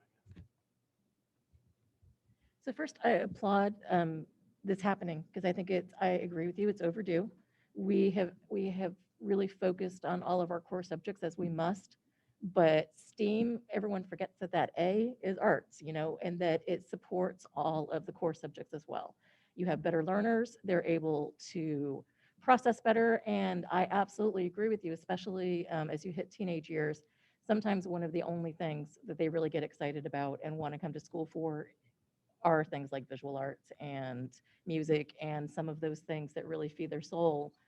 And so I think that taking a cohesive approach, I've said all along that we could do a better job with our transitions between grades and between schools, and having separate districts sometimes makes that more difficult. And even though we've made some strides and streamlined where we can, I think that this is one of the areas that it's overdue, and any efforts that we can make to really make it more cohesive and make our experience more consistent across the grades is going to really benefit our students. And so I guess my question is sort of on timeline. I know you've started to meet, you've got some plans. I see you say short and long term, and I totally appreciate that. I say that all the time at work. I've got short, mid, and long. So short would be what, mid would be what, and long would be what, just in a nutshell? Please fill in. The first step would be securing, approval for this position and finding the appropriate person to fill the position. And then 22, 23, start to explore, vertically aligning with, AMS, and Sauhegan in certain areas, but as well as doing some more work around when the appropriate time for elementary, kind of horizontal stuff between, Mount Vernon and Clark and Wilkins. And that's where like the strings kind of come in. That kind of, we had a sketch of the timeline out. Mr. Glover. Yeah, I appreciate the work of the committee. I think that this kind of does on what Terry was saying, like timeline wise, like I'm not sure how to say what I want to say. Maybe the proposal, I believe in it, first of all, personally, and I don't think anyone else here has any reason not to. One of the problems with the proposal as it's written and presented is it doesn't state what may be obvious to you, which is what are all the benefits of having a robust arts program to justify the position. That should be in here. Where we're falling short on that should be in here.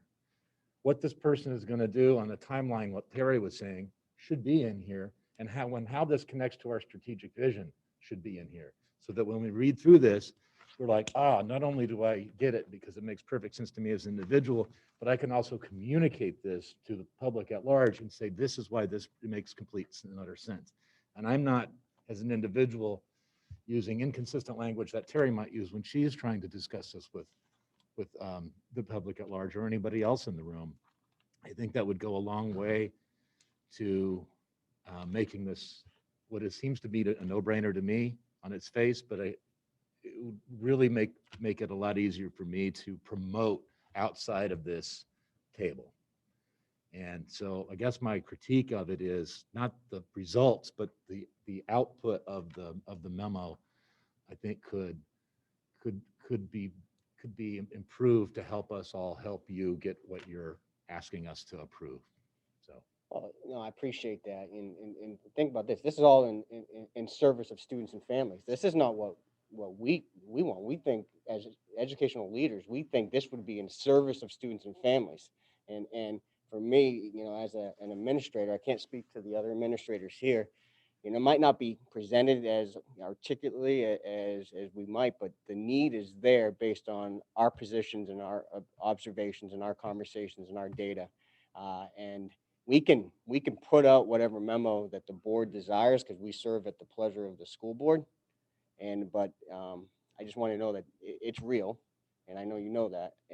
But I also want to know that it's coming from because we want kids to have these experiences because we think they deserve it, and we want them to have a reason to be excited about going to school. And we think having a strong visual and performing arts program will get more kids involved and maybe encourage more kids to go into those areas as hobbies or even further study and careers. And it's part of that. If we had to connect it, it's connected to the personal success plans and the individual experiences that kids have or should get. Thank you. Ms. Kuzma. So I was kind of expecting somebody else on one of our boards to hit this question, and they haven't. So I'm going to ask it. So it says that Amherst and Mount Vernon will be chipping in and paying back a portion of this to the Sauhegan School District because we'll be using part of these services. The question is how will the percentage that we pay be decided? Because if it's based on students, it might as well be our employee because we have more students than anybody else. But at the same time, they're going to be teaching at Sauhegan. So what's this percentage are we looking at for these two districts to pay? Yeah, so I'd like to frame this discussion tonight as a weather balloon. So we sent it up to see if we were going to be taken out of the sky unceremoniously or if there was support. And so what I'm hearing tonight is that there is support and that we need to move forward. We need to update our proposal with some of the points that Mr. Glover made. and then also provide more specifics around the budgetary impact. This was meant to not be a final proposal, but a discussion. I do want the board to recognize that this is our way of partnering with you, that before we get to a finished proposal, that we check in with you and make sure we're on the right track. And so I hope you can appreciate that, and know that we'll come back with more information now that we're hearing broad and general support, as long as some questions gets answered down the road. So no commitment from the board tonight, but we're on the right track, more information needed. That's the message I'm hearing. Great, thank you. And Ms. Prissy, before you go, I just want to comment. First of all, thank you very much for actually diving into this really strongly needed category of our educational experience. And what I will say to my friends on the Sauhegan Cooperative School District, I think the obvious destination of this role is the high school, because it is where all of our other districts funnel our kids to. You guys see where the gaps are. You guys see where deficits exist and where opportunities could really be implemented.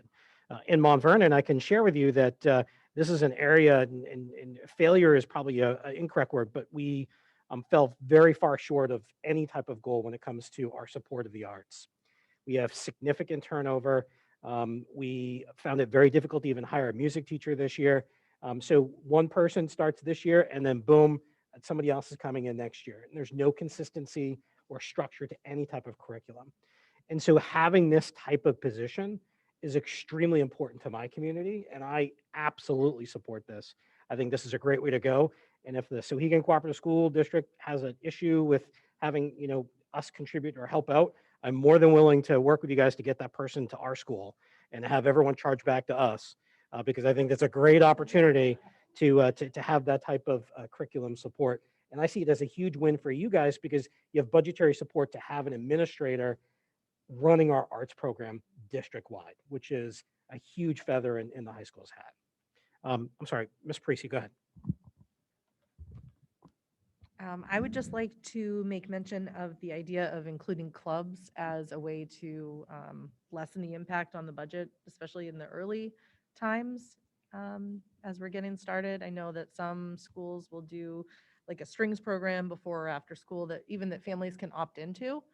I don't think there's anything wrong with starting out a program asking for family financial contributions.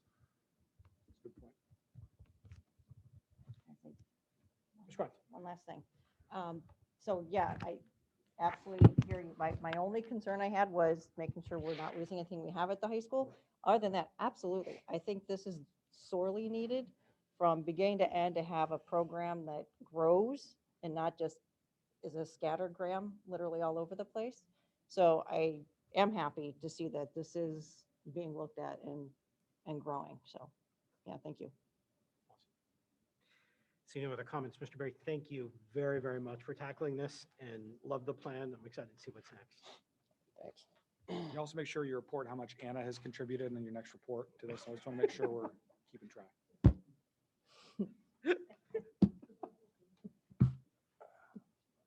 All right. All right, this is the excitement now for tonight. Ms. Facey with the presentation of our SAU budget. Do you want to see if we can put that up on the projector, or? Okay, perfect.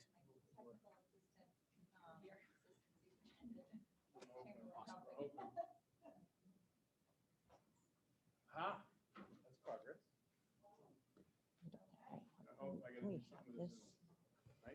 Share.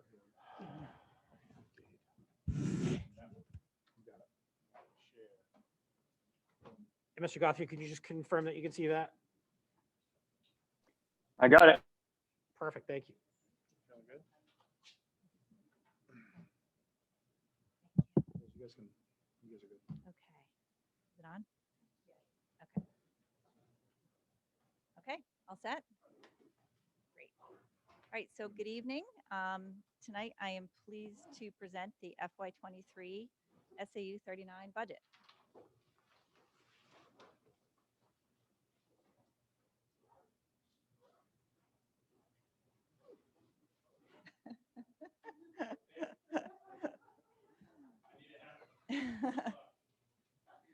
Okay, so this is just an executive summary. So the FY23 SAU budget represents an increase of 8.3% or $225,015 over the FY22 adopted budget. The main drivers include changes in staffing. The Assistant Director of Student Services is currently budgeted to the Amherst School District. This position, however, serves all 3 districts in SAU 39, and a portion of the costs of this position have been billed to Mount Vernon and Sauhegan. For FY23, we're looking to reallocate this to the SAU budget. We are also looking to add an administrative support position for the business office. This will be a .5 position, primarily to support the business administrator. There's an increase in technology that is being proposed in order to purchase laptops that are in need of replacement. There are 6 devices that were purchased in 2016 and 2017 that will be 5 years or older come FY23. There's also a modest increase in software costs. The SA uses Slack, Zoom, Panadocs, district calendar software, ESOP, Veritime, Infinite Visions, and DocStar. A line item for facilities maintenance services was also added to maintain the security system, internal controls, and grounds maintenance. Next slide. Health and dental insurance. Some good news this year. The guaranteed maximum rate, or the GMR, for FY23 was just provided to us a few days ago and is not in the Amherst budget, but will be. And we are pleased to see a 2.7% increase in health insurance and a 1.5% decrease in dental insurance. This is great news for all 4 of the district's budgets. Is that across the board? Like all districts get that number? Yeah. Oh. So the Amherst budget was budgeted at 10% and 4%, so that will see a decrease. All right, next slide. Thank you. So the proposed budget calculation, the difference between the FY22 adopted budget and the proposed FY23 budget is $225,000, $15 and $15, or an 8.3% increase. And as discussed, the primary driver is an increase in salary and position adjustments and the associated benefits, as well as small increases in buildings and grounds and small increases in the technology budget. Proposed budget by category. This slide shows pretty much the same information in a different way to demonstrate the percent totals of the budget by category. As expected, the majority of the SAU budget is comprised of salaries and benefits and is close to 90% of the budget. Buildings and grounds are about 2%, technology 4.4%, and services and supplies a combined 3.5%.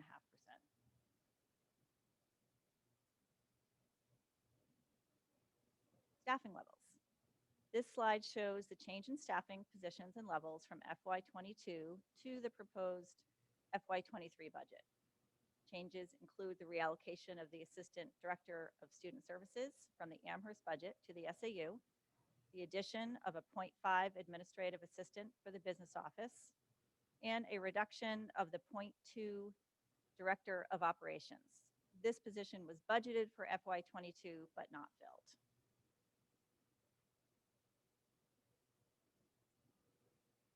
The famous apportionment.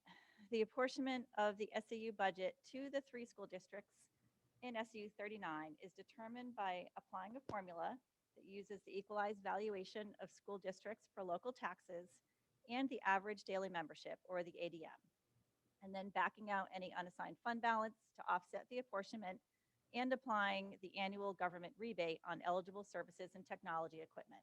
This is called the E-rate. For FY23, the SAU budget to be apportioned is $2,722,259. And the apportionment percentages are 57.19 for Amherst, 9.12 for Mount Vernon, and 33.69 for Sauhegan. The total dollar amounts apportioned for each school district is listed.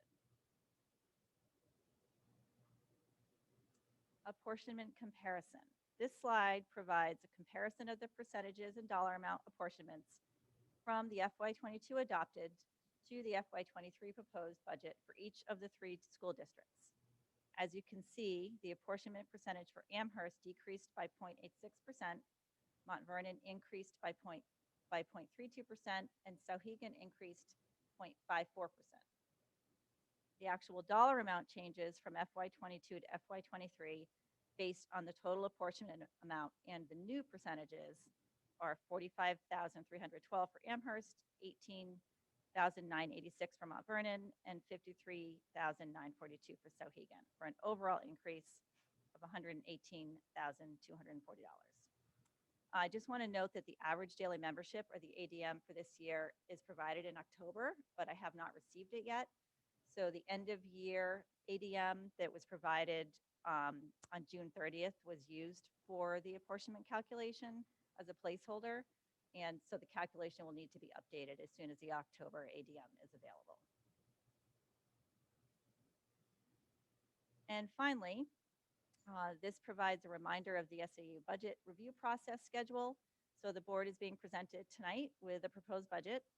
Next steps are for the SAU budget subcommittee to conduct their review and meet on 10/27.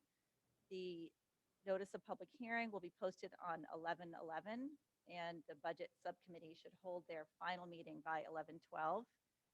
The SAU budget public hearing is scheduled for 11/18, and once approved by the SAU board, the apportionments will be adjusted in the 3 school district budgets. And that concludes my presentation. I will be sharing with all of you the budget file and the questionnaire to submit questions needs to be updated. So if you can give me till tomorrow morning to do that, that will go out and be attached also to the budget file. And this presentation is attached to the budget file as well. So. Mr. Gothier had a question on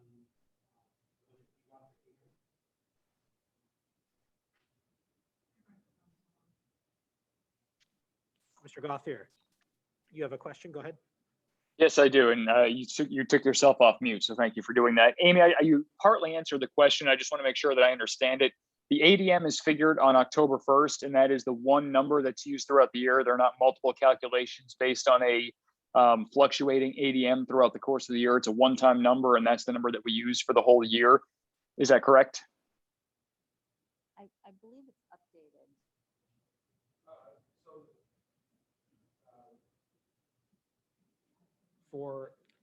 For budgeting purposes, the number does not change, and we'll verify that.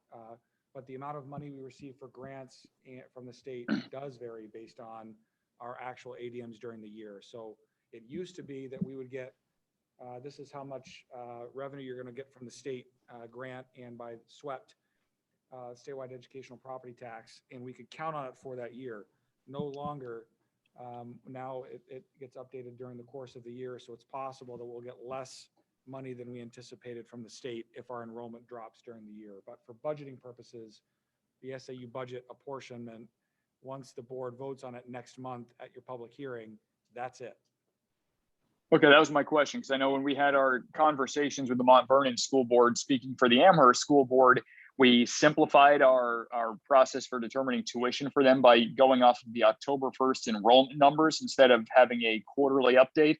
And then we basically just did the one flat fee based off the formula, based off that number, so that it gives everybody a concrete number to budget on. But it sounds like that's what we do within the SAU as well, correct? So it doesn't change throughout the year, and nobody's trying to reconcile at the end of the year so that they can know what their UFBs are going to be. Correct. The SAU budget, okay. Again, once determined, it does not change Perfect. At all. Just wanted to confirm. Waiting for Thank the you. ADM to be able to finalize the tuition for Mount Vernon as well. So. All right. Thank you. All right, I saw a hand over here. Mr. Torres, and then Ms. Grant. Yeah, just a quick one. On the medical, that's excellent, right? Yeah. Do you know, and you may not know the answer to this, are you seeing positive results on the medical loss ratio that's really driving that, or? Yeah, Adam probably knows a lot about that. from Health Yeah. Trust. Full disclosure, I'm on the board of directors for Health Trust. Yes, the GMR for the entire pool was 6 point something %. And the fact that our 6.2, thank you, Amy. Should know that. I voted on it last Tuesday. Given that our individual rate is lower than that, that's only a result of our individual rating, which means our loss ratio is better than the pool.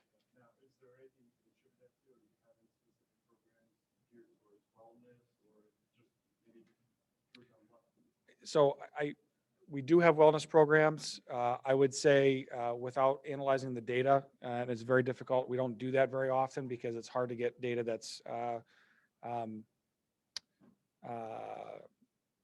HIPAA safe for us to review. But the largest thing that's affecting rates right now are large dollar claims over $100,000. So without knowing our data, I would suspect that it's because we've had fewer large dollar claims than the typical pool. About the pool point. Correct. Okay. And just real quick, the second question. Usually special ed is a horror show when it comes to the budget.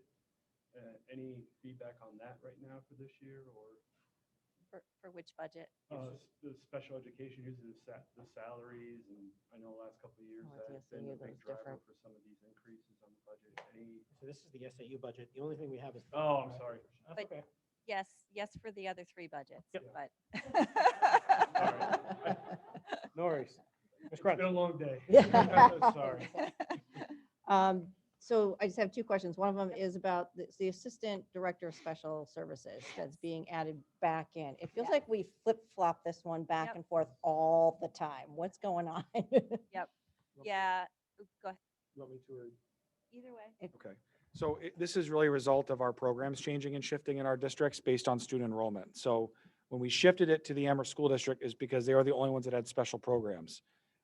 And the out-of-district needs were focused primarily in Amherst at the time. Both of those things are no longer true. We have programs at Sohegan now as well, and the out-of-district needs are spread through all 3 of our school districts. And so we were charging more and more to it of that position from Amherst to the other districts, as it were. And so it's appropriate now for it to move back. I don't think we're going to move it anymore. I think this is. Yeah, because it feels like it's, I want to say a game, but it feels like it's like in and feels out, like, in and feels out. like a shell because game. we're, Correct. I don't think we have any plans to move it. Move in it the back. future. Okay. Yeah, Yeah, so because this is- that position used to be focused on preschool originally, and then broadened into the Amherst school special programs, and then, okay. Yeah, So and that's why it's in coming my back. conversations with Meg, this is really her strong desire to do this because of the tasks and requirements that position takes on. Okay. Then the other question I have is with the data coordinator and understanding what Galen's position is at the high school now, because I know she says I4C on her tagline. Is she still doing I4C stuff for the SAU? Okay. I was trying to figure out, like, is she still doing stuff for the SAU? And now we still have the Probably just data? needs to change her. I just want to make email sure we address. weren't have 2 people doing. Galen is now Rhonda, and Mooney is now Galen. Yeah. There we go. Okay, so it's not, they're on cross things. All right, thank you. Beth. No. I really just wanted to commend you on the schedule. I feel like we've gotten this earlier than ever before. Usually it's like a last minute thing. And I've noticed, how we're doing the budget meetings for it. I'm really excited about, and the fact that there's more than one public hearing on it and stuff like that. So thank you. And I know you've been doing a lot of work, so we really appreciate it. Thank you. Ms. Parisi, and then Mr. Steele. Thank you. Yep. You mentioned an increase in software. Is it, we're increasing the amount of programs or just the cost of the programs? Some increases in costs. Mr. Steele. Yeah, thank you. So included in our budget is an increase in the administrative assistance line, and I want to speak to that for a moment. Ms. Facey is very humble and has not been very clear about her desire to find this position in the budget, and so I'm going to do that instead. I'm going to be very transparent and, as typical, somewhat blunt. We've had a lot of business administrators over the past 6 years. There was Betty, some guy, and a few others along the way, including some very experienced people and highly qualified people along the way. Amy came to me in full transparency and said, this job is not able to be done by one person. So, I tend to take what she says to heart. I know she is a very inexperienced business administrator, but I feel like we've known her for a while. And so she knows our district, she knows our SAU, she knows how folks will react to a position request. Knowing all of that, she's made it very clear it's not possible to do this job with fidelity without additional support in that office. And so I fully support this request, and I'm going to say this, that it is a need in order for our organization to remain functional. There's an argument to be made that we should be asking for a full additional position, and we're not doing that. We're doing the minimum we think we can do to survive, but I'm saying that without trying to be hyperbolic. That is what we need in order to survive. And so while Amy did not speak to that request in great detail because she would not want to draw attention to herself, I need to for the benefit of the organization. So thank you.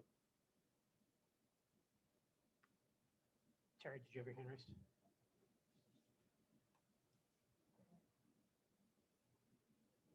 Cooperating, sorry. There you go. Sorry about that. Technical difficulties. I'm actually glad you spoke to that because that was actually going to be my next question, and I wanted to highlight it as well. I think that the one thing we can't afford to do as an SAU is to continue to burn out our BAs and expect to have any kind of quality come from them. We still have very high quality people wanting to be in our SAU. The worse we treat them, the lower the quality that are going to apply. Even as it was, we didn't have nearly as many applicants as one would expect the last time we shopped this position out. And quite honestly, we shouldn't have had to shop the position out yet again. This is, it reminds me of those signs you see in stores that say, you can have it fast, you can have it cheap, you can have high quality, you can only pick two. And we are really at the point that we have high quality, but if we don't invest in keeping a good BA and supporting that position and making it reasonable, because we have not been able to consolidate, it is a nightmare to do 4 consecutive budgets and still have other big projects going on.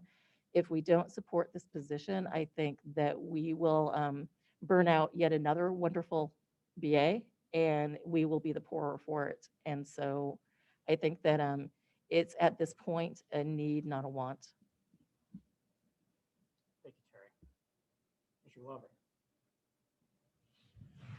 Yeah, just to echo what Terry said, and I appreciate the minimalist approach, but I mean, a half-time position doesn't have benefits, right? I mean, are we investing in it, or who's going to do this job? I mean, is the need really for a full-time person? I'm just imagining you go in here for 4 hours and you're gone, and it's like if you get busy on something, 4 hours will go by and it'll feel like nothing. And so I'm questioning out loud whether that should be a full-time position to a person who's a true professional and who would expect to have a proper salary and benefits, as opposed to a part-time person who's got other things going on in their life who can really dedicate to the role. Shall I answer? Sure. So I'll share my opinion. I'm happy to have Amy or either of our assistant superintendents speak as well. My answer is I don't know, John. What I know for sure is that you have all supported me in hiring some of the best talent we can possibly find in the state of New Hampshire to do the sort of things we want to do and in the future. And we've developed and put together a really incredible team. And I know I'm biased because I've hired a lot of them, but I think it's true. People coming in from the outside are telling me and reassuring me that the strength of our team. And our SAU office is working at an incredible and I would argue perhaps unsustainable rate. Christine, do you disagree? No, okay. Everything's a balance, and the balance we tried to strike was we want to keep our budgets as low as possible and provide little opportunity for criticism for things that we really need, like our building projects, like teacher contracts, like other things that go along with that. So we could make use of a full-time position And that person would be busy. I want to reassure you that person would be busy if it was a full-time position. I'm comfortable with it being half-time for now, and then we can come back in a year and say whether we need to go full-time. But if the board would like to direct us to go the other way, to start full-time, and if there's excess somewhere in our budget, I hope I've built the credibility with you folks to say that I will make cuts when necessary, because I've done that. You've noticed our SAU budget has gone up and down in positions based on the needs. So I'm happy either way. But Amy, what is your very honest and transparent opinion? Oh, boy. I mean, certainly a full-time person would be busy. Adam's right. But I do understand the balancing of the SAU budget. So I guess I'll leave it at that. It is. Mr. Coughlin. I'll just add to the woes.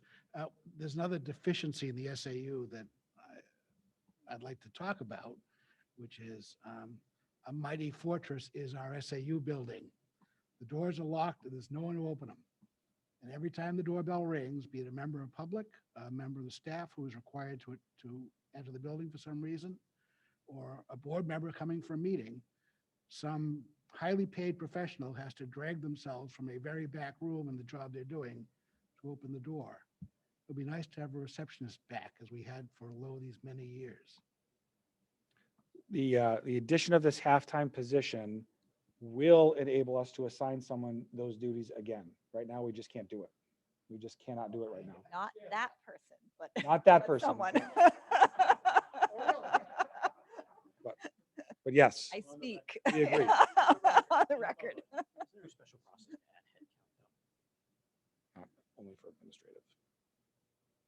I believe. Any other questions? How much were you proposing for this position, including benefits? Or no So benefits? there would be no benefits.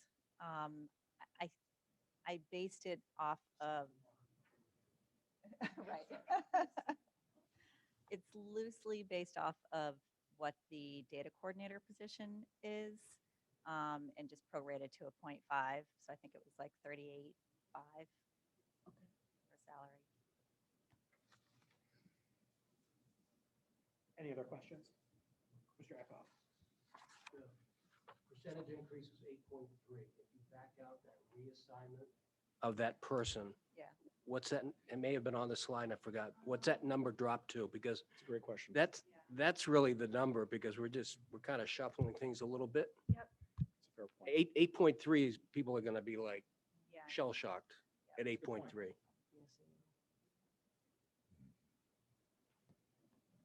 I can figure that out and get back to you. Okay, thanks. It's a great question for the budget. Yep. I can probably figure it out while you guys are talking about Yeah, it. that's fine. Let you know. And to build upon Mr. Eckhoff's comment, Sarah and I had a very quick talk about it. What is the chargeback that Mount Vernon's actually contributed to that role over the past year and a half? Because we kind of want to understand that piece as well. There was a reason why it wasn't done, because our district wasn't necessarily utilizing those services to any significant piece. And continuing status quo, what are the true costs to the Mount Vernon community by putting that back into the SAU budget? So we want to understand that. Yeah, and Meg typically does a calculation to determine what is charged to each of the other districts from that position. Because the It's students, done annually. yeah, because the students that we're utilizing now, we're tuitioning in. Yep. And so like that doesn't go away. We're still going to pay tuition. Yep. And so would we be double paying at that point?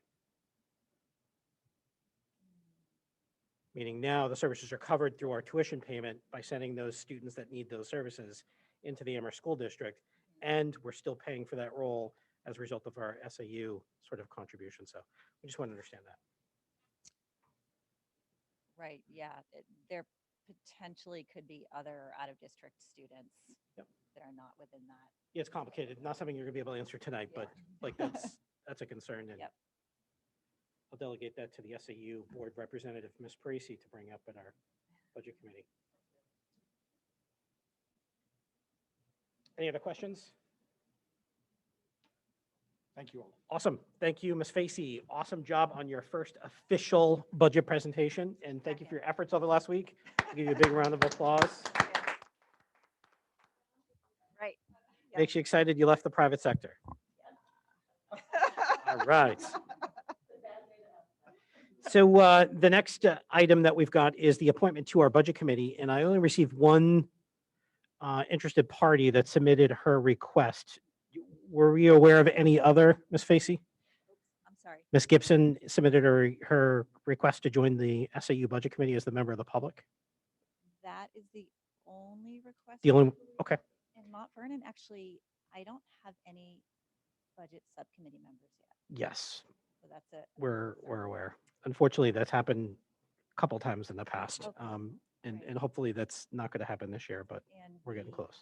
Sohegan is getting organized, the Advisory Finance Committee, so I expect to have an SAU representative soon. Great. So my only inquiry before we appoint Ms. Gibson is she's also on the Amherst Ways and Means Committee. We do have a representative from the Amherst Ways and Means Committee already on that. So, oh, she's She's one of them. okay, well then she can't be appointed our member of the public to represent all three districts then. Right.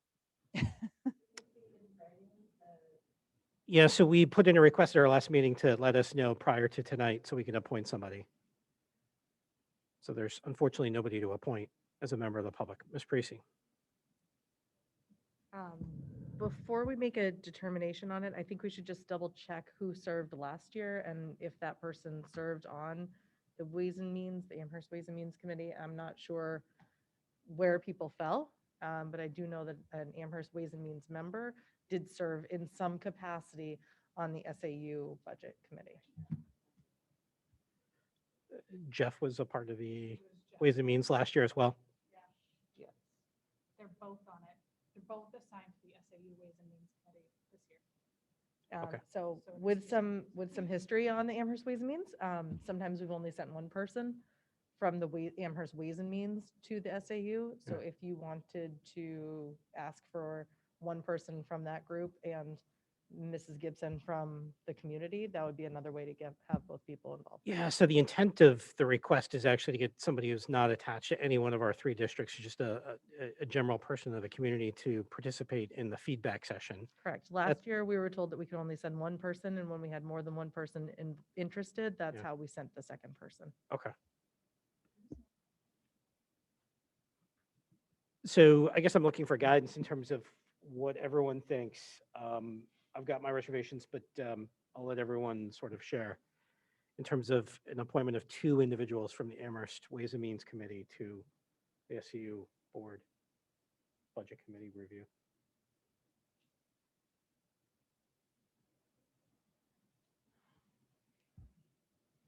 Mr. Coughlin. So I would say the first goal is to have multiple sets of eyes. Participation. The second goal is to have as much diversity in those eyes as possible. So the only way to do it is with two people, both who happen to also be on the Amherst Ways and Means Committee, and there's no other option, that's better than no one. Okay. So maybe we can appoint Ms. Gibson and just give her some information that she's also representing the folks up at Mount Vernon on that committee, and then serving with those eyes because she's representing all three of our boards as our appointment to that committee. Perfect. Ms. Grund?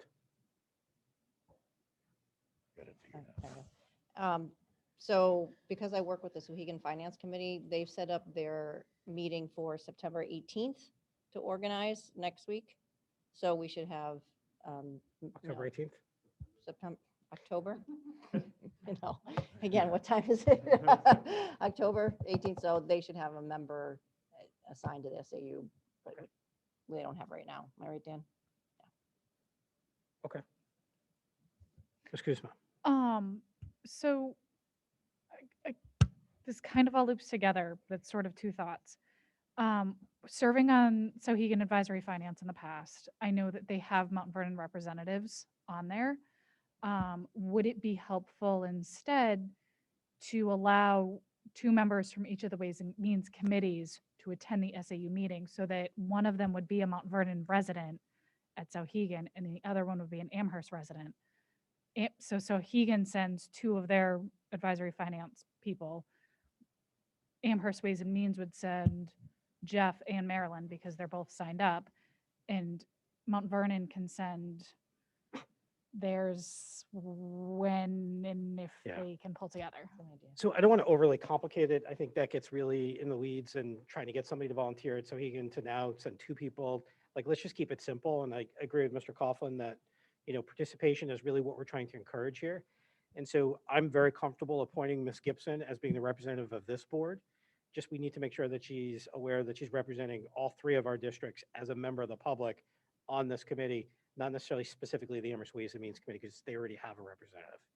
Is everyone comfortable with that? Great. All right, so a motion to appoint Ms. Gibson as the representative to the SAU 39 Budget Committee as a representative of this board. I'll make the motion. Thank you, Mr. Glover. Second? Thank you, Ms. Parisi. Any discussion? Great. All in favor, roll call. Mr. Gronstra? Taylor, yes. Glover, yes. Grund, yes. Eckhoff, yes. Lawrence, yes. O'Keefe, yes. Kuzma, yes. Parisi, yes. Beam, yes. Gothier, yes. Great. That motion passes. Congratulations to Ms. Gibson. All right. We are going to attack policies now.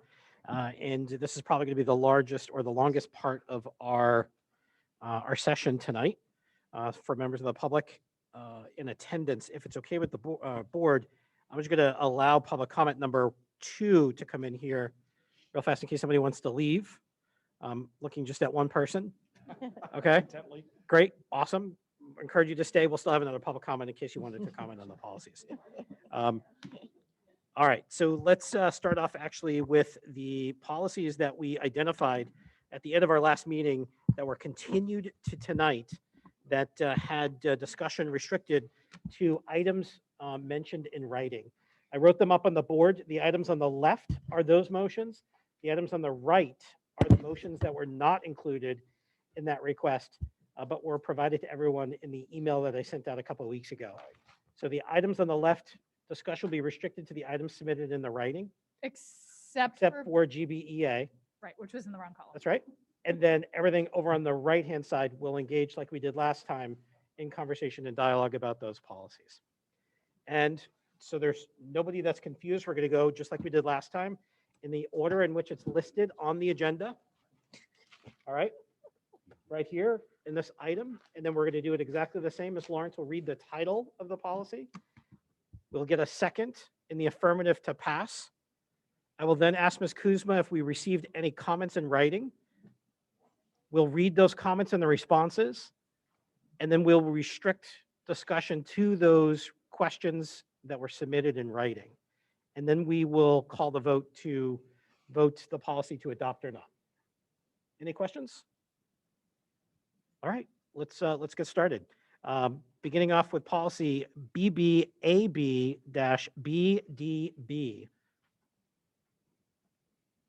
You ready? Yes.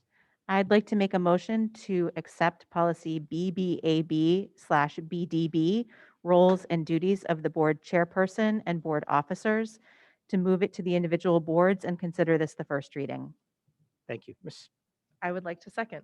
Thank you, Ms. Parisi. Did the policy committee receive any requests in writing? No. Seeing no requests in writing, we'll entertain a motion to, well, I already got the motion, so let's go ahead and call the vote. Mr. Gronstra departed, so let's move to Ms. Taylor. Taylor, yes. Glover, yes. Grund, yes. Eckhoff, yes. Lawrence, yes. O'Keefe, yes. Kuzma, yes. Parisi, yes. Beam, yes. Mr. Gothier, Gothier? yes. Thank you. That motion passes. Moving on to the next policy, BDD. I'd like to make a motion to accept policy BDD, board superintendent relationship, move it to the individual boards and consider this the first reading. Thank you. I would like to second. Thank you. That motion's been made and seconded. Has the policy committee received any requests or comments in writing? No. Seeing no comments or requests in writing, we'll call the vote. I submitted a question. All it said was that it was missing parts, but Mr. Coughlin, Mr. O'Keefe sent out. So we sent out the policy that included all the parts, Laura? I asked the question, how does the policy reflect Ed 30201C? The administrative and leadership services shall be defined and directed by the governing body employing the superintendent. I think the top of the email I sent you. You know what? I'm sorry. You're correct. Because it was in two separate emails, so. The policy, yeah, I know, we both missed that. Policy committee did not review that one. It came into that was a miss. Okay. So, So we do have a request to discuss based on those parameters. Are you guys prepared to engage in a conversation tonight, or would you like to move this back to policy? this will move back to policy because we have, yeah, because we have to have another policy meeting anyway. Okay. Sorry. So the recommendation of the policy committee is to vote this down to move it back to policy? Yep. Okay. Yeah, we can pull that All right. back to discuss that. And were there any other comments that you're prepared to discuss with regards to this policy before I call the vote? No? Okay, so the vote yes is to pass and send this down to the boards as written. To vote no would be to send it back to policy and have them review it. Mr. Gronster is not here. Ms. Taylor? Taylor, no. Glover, no. Grund, no. Oh, sorry. Eckhoff, no. Lawrence, no. O'Keefe, yes. Kuzma, no. Parisi, no. Beam, no. Gothier, no. Great. This motion fails and goes back to the policy committee. Next policy is BDF. I would like to make a motion to accept policy BDF, advisory committees to the board, move it to the individual boards, and consider this the first reading. I would like to second. Great, thank you. Motion's been made and seconded. Has the policy committee received any comments in writing? No. Seeing no comments in writing for policy BDF, let's call the vote. Mr. Gronster is not in attendance. Ms. Taylor?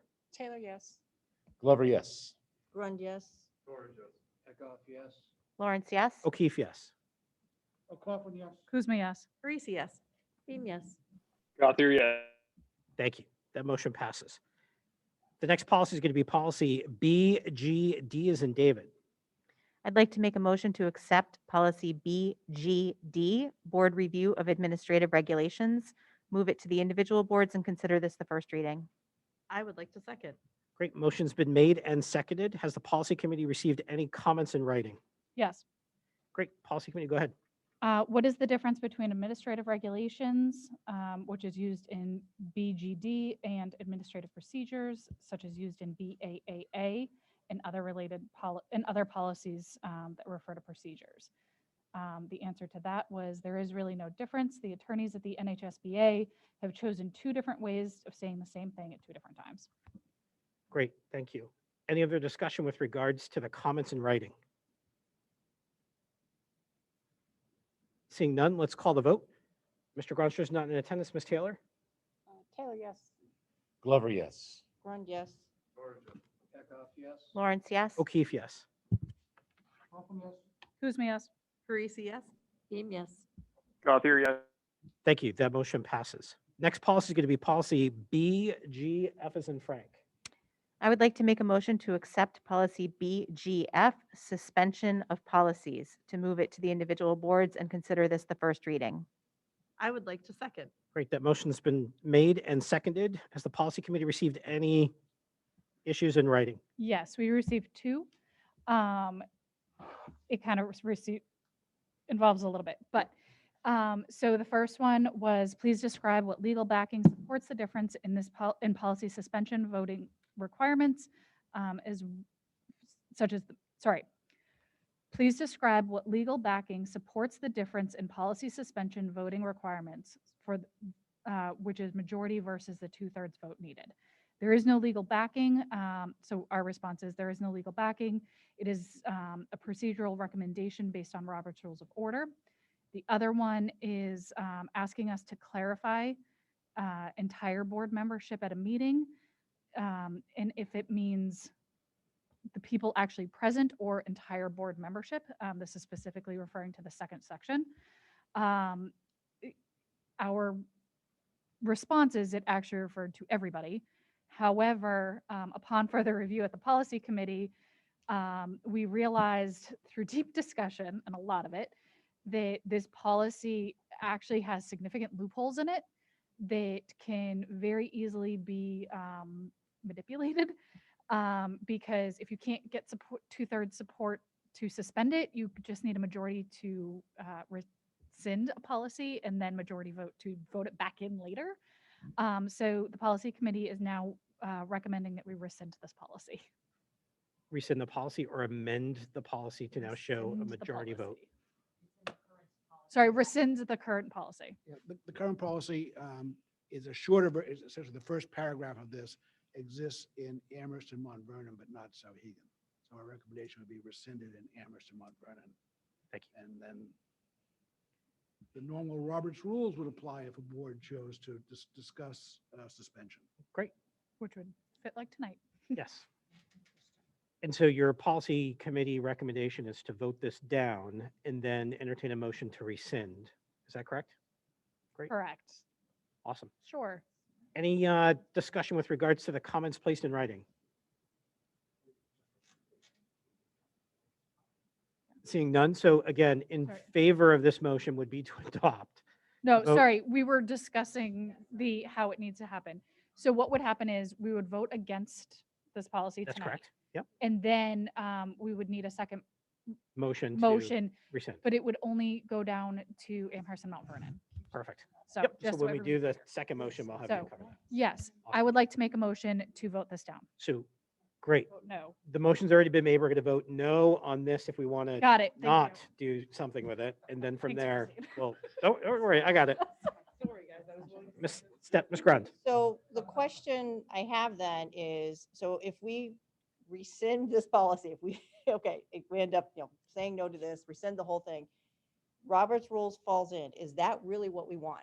I guess that's my question, because I would have to go think about it. It would allow us to do what we did tonight, where we can make a majority vote to temporarily suspend things, to suspend it on a different. And but then do we have Steve anything has more to say. Yeah, it would just be a normal motion at a normal board meeting and a majority. for suspension or rescission, Yes, one or the other? for suspension would be And as long as everyone's good, not saying we need 2/3 or anything, then- majority of the present members Mhm. would be all be necessary to suspend. And so this If, This- if we make this go away. this policy actually made it more difficult to do or accomplish. Right. And so we're looking for the easier, clear, defined way. Without giant loopholes. Okay. So again, motion to pass or vote yes is to adopt the policy. Motion voting no would be to send this back to policy, where we're going to entertain a subsequent motion to rescind. So Mr. Gronster's not here. Ms. Taylor. Taylor, no. Glover, no. Run no. Eckhoff, no. Lawrence, no. O'Keefe, no. Coughlin, no. Kuzma, no. Parisi, no. Beam, no. Gothier, He said no. No, thank you. I thought he said yes, actually, for a second. no. Gothier, no. No. Great. So Ms. Kuzma, would you like to make a motion to rescind? I would like to make a motion to send this to the Amherst and Mount Vernon school boards to rescind the policy. Second the motion.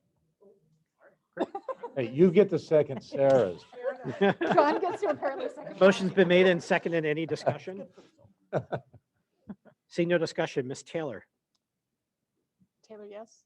Glover, yes. Run, yes?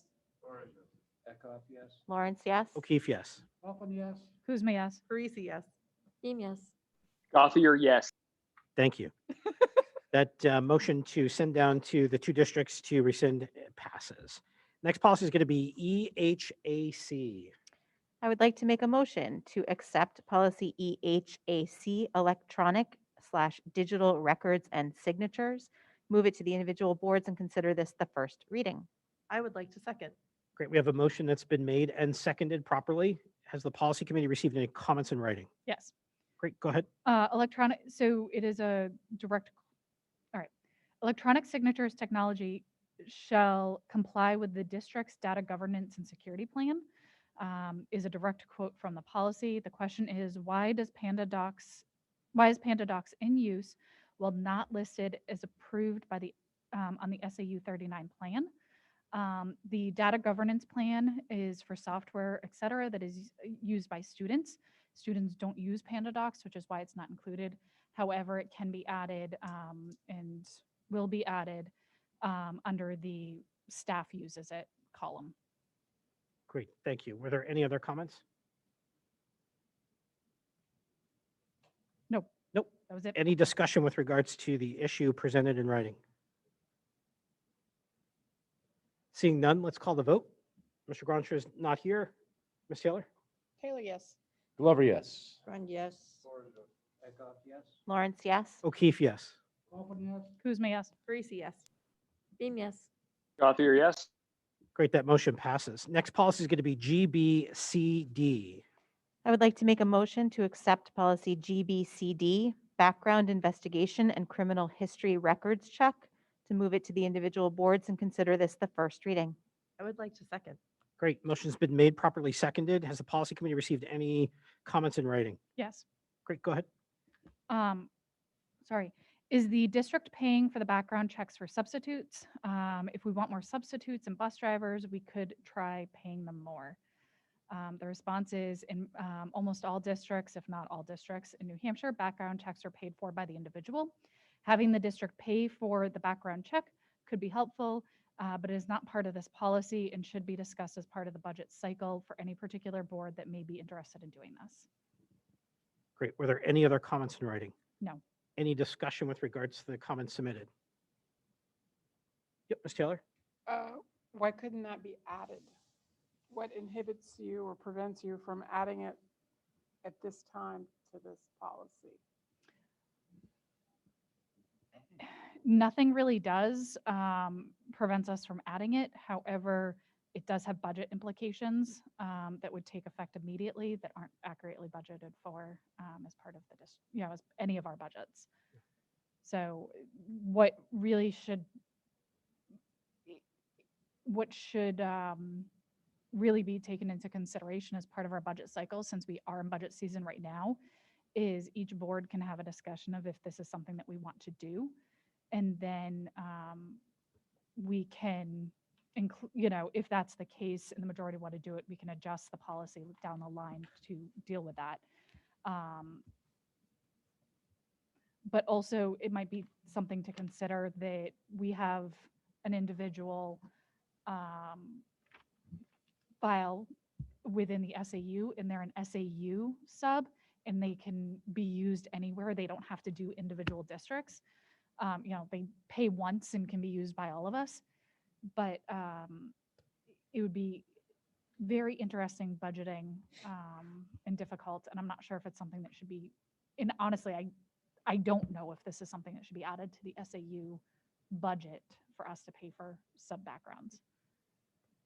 Thank you. So, Mr. Glover?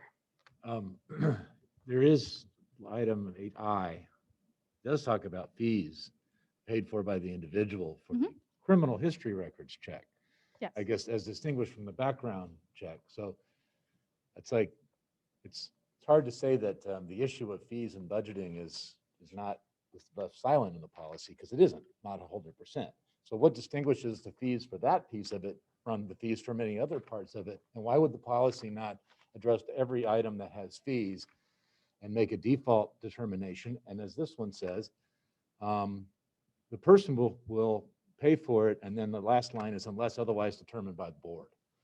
So why wouldn't you try to capture the fees for all of this process in the policy and have an exit for the board to make determinations to delegate the power of who pays for the fees to the superintendent, for example, and let the superintendent decide and for certain categories and based on needs. If there's a high level of need, maybe that's something that we pay for. If there's there's not a high level of need, then we make the person pay. And I don't know, those are administrative decisions, but it seems to me that it would be a big deal to capture all the fees in this policy, considering that the fees are captured for a piece of what this policy covers.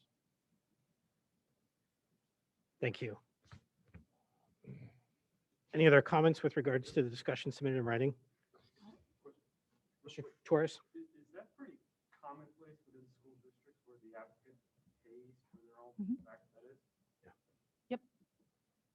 And to actually add to that, we can't borrow background checks from other school districts. If a sub wants to sub for here and in Milford and Merrimack, they actually have to pay for a different background check for every single one. That's pretty standard because we're not allowed to see their responses. And you don't want to open the door in case somebody fails the background check that we have to reimburse that. So I'm good to go with that. Any other comments with regards to the comments submitted in writing? Steve, Yes. so currently the fee for the criminal history record check is $50, $60. How much does that cost now? It's like 40, 45, I believe. Yeah. If you're a volunteer or a staff member, it's different. Okay. It's under $50. And how many new applicants do we have if we were trying to encourage applicants or put one less barrier into having an applicant work in our district if they're working in other districts? We have quite a few that go through the process. We have a lot. I mean, Yeah. just between our volunteers and our substitutes, I mean, on any given week, there's like 4 or 5 people stopping into the SAU to grab our Fingerprint background cards. check. Just today, I got 30 background checks back from the state of New Hampshire. Oh, So our volunteers are also paying for their own Mhm. background check as well? Okay. For criminal history? Ms. Parisi, any comments with regards to the items submitted in writing? Great. Seeing nothing further, let's call the vote. Mr. Groncher is not here. Ms. Taylor? Taylor, yes. Glover, yes. Grind, yes. Eckhoff, yes? Lawrence, yes. O'Keefe, yes. Open, yes? Kuzma, yes. Parisi, yes. Beam, yes. Gothier, yes.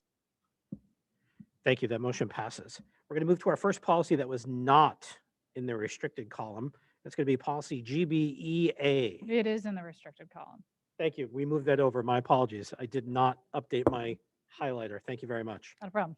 So let's You go need ahead an erasable highlighter. and entertain a motion. I'd like to make a motion to accept policy GBEA, staff ethics, move it to the individual boards and consider this the first reading. I would like to second. Thank you. We've got a motion that's been made and properly seconded. Policy committee receive any comments in writing? Yes. Great. Go ahead. I also want to add that GBEA and GBEB had the exact same comment and will also have the exact same response. Thank you. So I just want to, please don't make me read them twice. Sure. So for GBEA, how do these policies protect the district from employment liabilities? How would consistency and fairness be maintained if the district interprets the New Hampshire Department of Education Code of Conduct? Where is a framework for reporting, investigating, appealing? How will protected classes be assured of fairness? GBEA and GBEB policies might benefit from legal review for Sauhegan. These policies appear to align with union contracts, which Sauhegan does not have. There's a grievance and appeal process that is set up in the Amherst and Mount Vernon contracts, and Sauhegan has policy GBK-R for this purpose, and I believe also to become GBK, period. Protected classes get special appeals process based on their class membership, and those are covered under policies AC, ACAC, and ACE. The state and federal laws are so specific, don't need to be repeated for each individual personnel policy. We did not see any true alignment to union contracts And any such alignment is actually sheer coincidence based on best practice instead of actual intent. Great, thank you. Any discussion with regards to the comments made in writing? Ms. Taylor? So this policy is expanding the code of ethics to all employees, not just certified or credentialed employees. So are we also expanding GBKR or GBK and the other parts of what credentialed employees have supporting them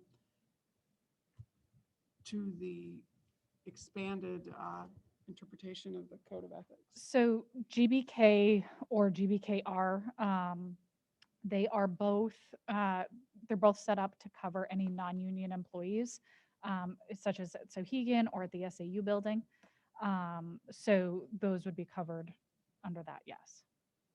You said non-union, but does it also apply to non-credential? Yes. Did I get it? Yeah, I'll just expand a bit because I spent so much time on this. If you're an employee at Amherst or Mount Vernon, your union contract covers your grievance procedure. If you're an employee at Sohegan or at the SAU, you have no contract, therefore you have no grievance procedure. So GBK is coming along. It already existed in Sohegan. We're recommending adding it for the SAU as well. So the SAU employees have that same protection. That happens a lot where SAU employees tend to get sort of the same things Sohegan employees get because they're not in a union. So PPC accidentally covers them in many cases. Great. Thank you. I have a question. Ms. Taylor? So does GBK, I know it's up for discussion tonight too, but does it currently state that it's for all employees and not just credentialed? Yes, it does. Okay. I will assert that without going back and reading it to make sure, but that was certainly the way I wanted to write it. Okay. And GBKR is going to be rescinded once GBK is approved. So that's why it's kind of like this slash at the moment for part of this discussion. Great, thank you. Seeing no additional comments, let's call the vote. I'm sorry, Mr. Glover. just for the record, I mean, there's italicized and strikeouts in here, which is kind of like a red line. It's just not red. So correct me if I'm wrong, Steve, Clean it the up. italics are added language and the strikeouts are deleted, but in the. Yeah, that was the draft that was prepared for the policy committee to show the differences. Right, and it's good to see that at this level, but for Yeah. publication, obviously that needs to go out, but whoever All these produces will that, get prettified, yes. whoever produces it needs to know that. And it should be done by the second read. Right? Dave's like, not me. That's Abby. All right, seeing no other comments, so let's call the vote. Mr. Gronstra. Ms. Taylor. No, at this time. Mr. Glover. Glover, yes. Ms. Eckhoff, yes. Lawrence, yes. O'Keefe, yes. Hoffman, yes. Kuzma, yes. Sorry. Beam, yes. Gothier, yes. Ms. Parisi is absent. That motion passes. Moving next on to policy GBEB. I would like to make a motion to accept policy GBEB, staff conduct, move it to the individual boards and consider this the first reading. Thank you. I will second that motion. Thank you. Sorry, Danae. Has the policy committee received any comments in writing? Yes, it is the exact same comment that was for GBEA. Thank you. So remembering back to those comments without having the policy committee reread those, any discussion with regards to policy GBEB regarding the comments submitted in writing? Seeing none, let's call a vote. Mr. Gronstra. Yes. Taylor, yes. Glover, yes. Eckhoff, yes. Lawrence, yes. O'Keefe, yes. Hoffman, yes. Kuzma, yes. Beam, yes. Gothier, yes. Thank you. Ms. Parisi is absent. Moving, that motion passes. The next policy will be policy GBEBE. I'd like to make a motion to accept policy GBEBE, employment of relatives or persons with romantic personal relationships. move it to the individual boards, and consider this the first reading. Thank I you. would like to second that motion. Thank you. We've got a motion that's been made and properly seconded. Has policy committee received any comments in writing? No. Seeing no comments in writing, we'll call the vote. Mr. Gronstra. Sponsor, yes. Taylor, yes. Glover, yes. Eckhoff, yes. Lawrence, yes. O'Keefe, yes. Hoffman, yes. Kuzma, yes. Beam, yes. Gothier, yes. Thank you. Ms. Parisi is absent. Moving on now to our first policy that is not on the restricted list is policy GBK. I'd like to make a motion to accept policy GBK, staff concerns, complaints, and grievances, move it to the individual boards, and consider this the first reading. I will second that motion. Thank you. We've got a motion that's been made, properly seconded. Policy committee for your comments.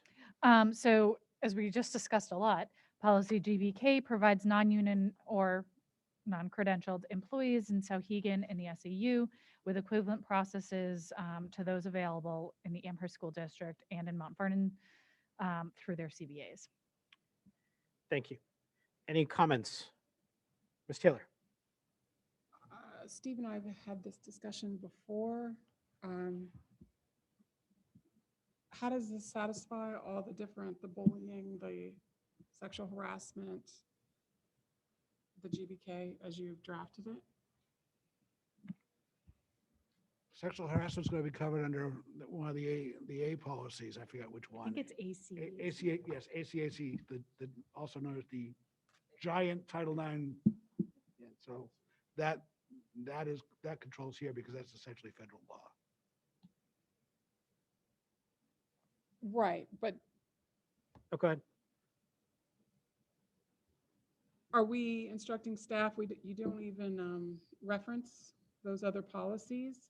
And I'm concerned that if they follow only this policy, they won't be, if they look only to this policy, I'm afraid that we'll put ourselves in a position where staff are unlikely to satisfy the other policies because it's not,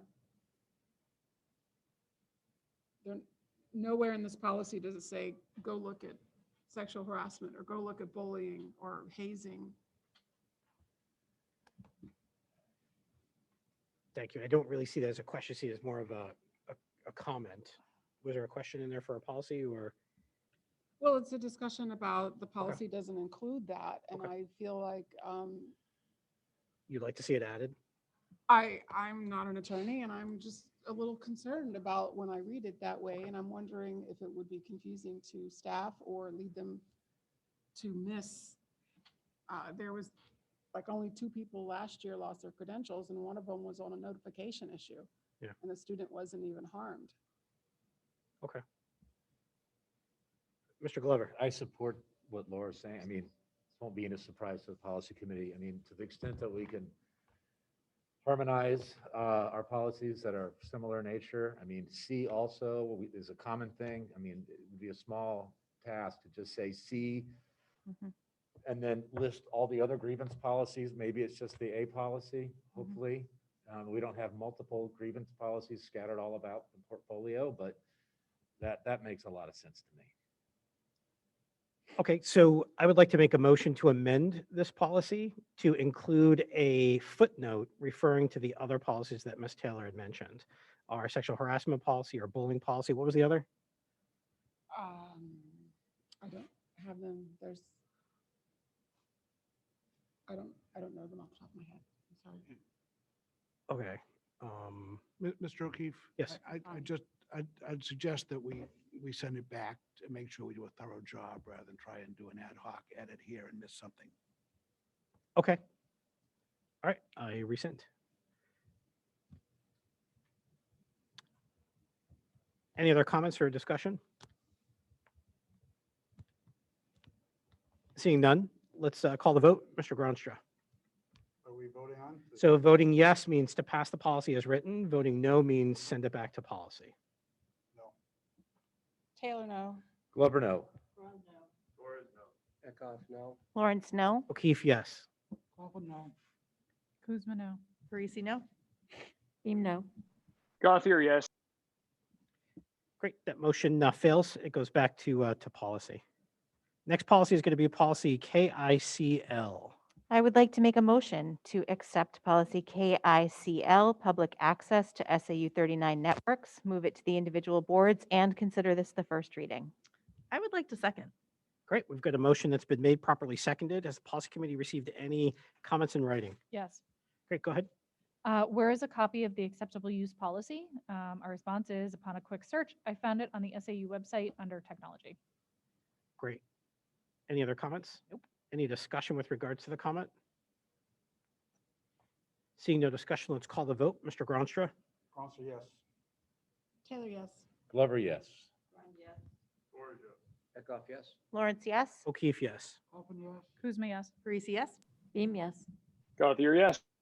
Great. That motion passes. Next policy, one that is not on the restricted list, is BBBA.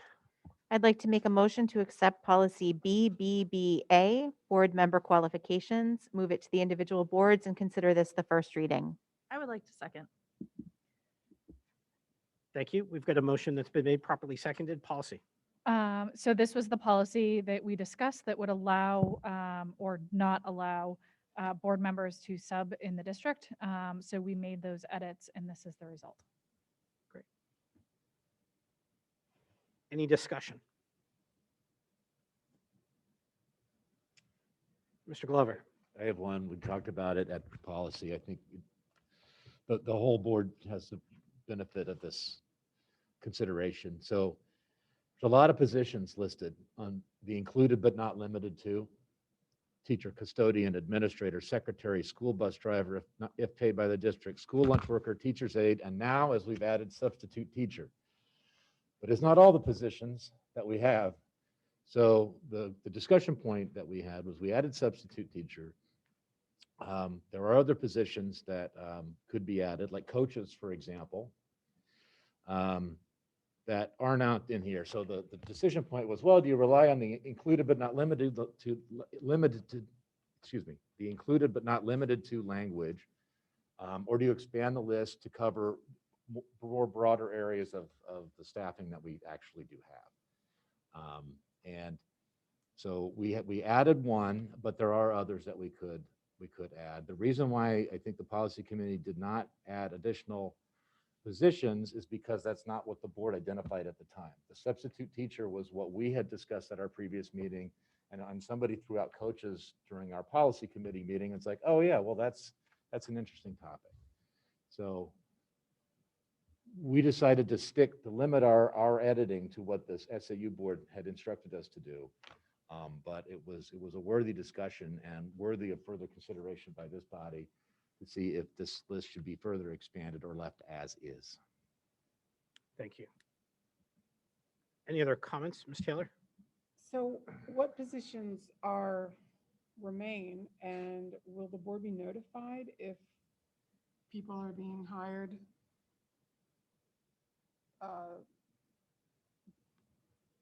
even though this policy is in place? Mr. Steele, I'm going to defer this one to you as being the hiring authority. I'm struggling to find a situation where that would happen if the policy was in place. Am I missing something?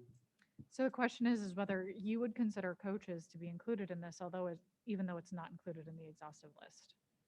As an example, or any other position that's not listed. Just hold on. You gonna say something, Mr. Kaufman? Well, yeah, so it's a dilemma. I mean, the including but not limited to language is the statutory language.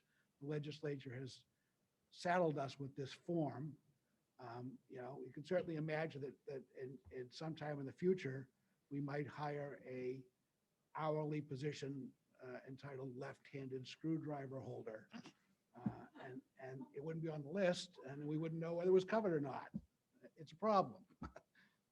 I think at that time, if I were a superintendent, and thank God I will never be one, I would read this language and see if I could discern some intent that whether it would be covered or not. But that's for a future superintendent to decide, not me. Coach is the really relevant one here. It's the only position I could think of, that's not covered in the language already. So to answer the question, I would reserve the right to hire a coach who is a board member. if it's not listed in the policy. even though it says, but not limited to. If it's good for kids. Mr. Gronstra. Thank you. I'd really like to know how you define salaried, because in my mind, salaried is a full-time professional person, and teacher's aide, substitute teacher, school lunch worker, even bus driver do not qualify in my definition. So if the definition is different, then we need to spell that out. And again, that cognitive dissonance comes from the legislature and how they wrote the law. They explicitly said salary positions. We define salary positions for the purposes of this law to mean things that are not salary positions. And they enumerated what they thought it should cover. So we should take out the word salary. well, it's the law. We have to follow it whether it's in the policy or not. I understand. I'm saying if we take out the word salaried, so you get rid of the ambiguity and just say positions shall include, and that way you can list whatever the heck you want. So, I don't know. I'm just, Ms. Grund. I was just going to say, is there a way to say salaried, I can say it correctly, I'm tired, positions, hourly positions, stipend and like, can you just? Paid. Paid. Receives financial compensation. Right? Yeah, I'm just thinking, instead of listing each one, can we just, receive financial compensation from a district in the SAU or something? Then it just kind of covers everything. Well, then you got I could be a paid coach, or I can't be a paid coach, but I can be a volunteer assistant coach. You got like the Katzenberg scenario, if you be a board member. At some point, it's like, what significance is that unpaid coach? And what influence would they have on a district? I don't know. But if that's a volunteer position, then there's a lot of us that volunteer in our school buildings on a Right. regular basis. So Right, and we're that's why not I'm allowed saying, to like, do do you that want to either. go that far? I don't think you want to go that far. So is the question that we shouldn't be able to financially benefit from and that's, at our last meeting, the board said subs. Somebody did mention coaches and nobody ran with it, so we didn't feel comfortable running with it without the approval of the board.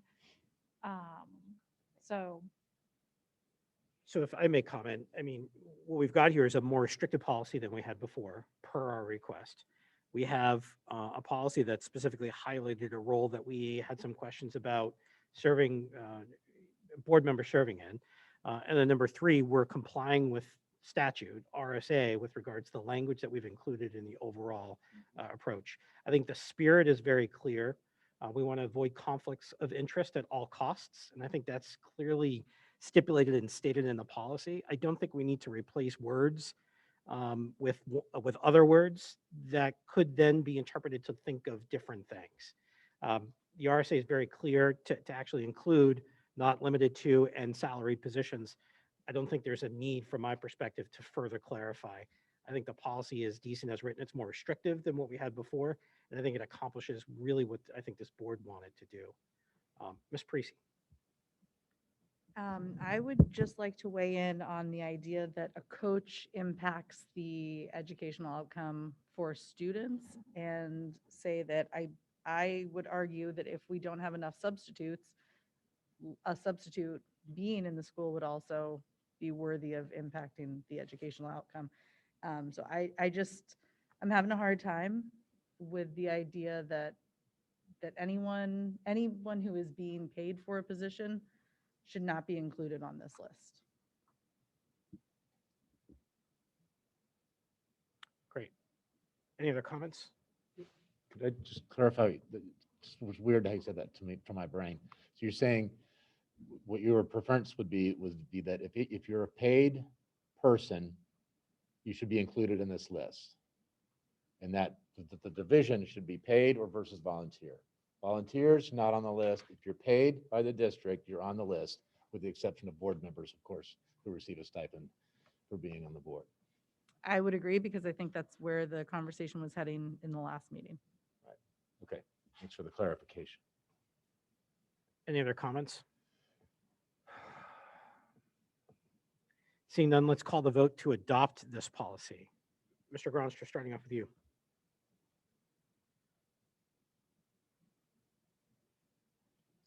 I'm gonna abstain. Ms. Taylor?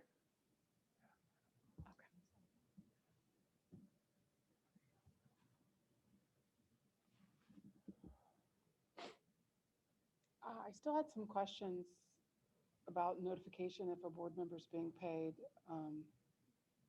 Yeah, so we're already beyond that because I asked if there were any more questions. But I already asked it before you. It just didn't get answered. Okay, but we're in the voting part now, and so we're not supposed to interrupt voting to entertain more questions. So if you don't think it's something that you're comfortable with, you should vote no. Taylor, yes. Thank you. Glover, no. Thank Grund, no. you. Mr. Torres? Eckhoff, no. Lawrence, yes. O'Keefe, yes. Hoffman, yes. Kuzma, yes. Parisi, no. Beam abstain. Gothier, yes. Oh, boy. I have 6 definite yeses. Yes. I lost track of a couple of no's. Yep, so no's are Mr. Glover, Ms. Grund, Mr. Eckhoff, Mr. Torres, and Ms. Parisi. How many is that? So 5. 1, 2, 3, 4, 5. So it's 5 to 6. Yep. Yep, so it passes. I could go back. Now, in our next meeting, that would not have passed based on our waiting that we have to do. But next policy is going to be policy BCB. Yeah.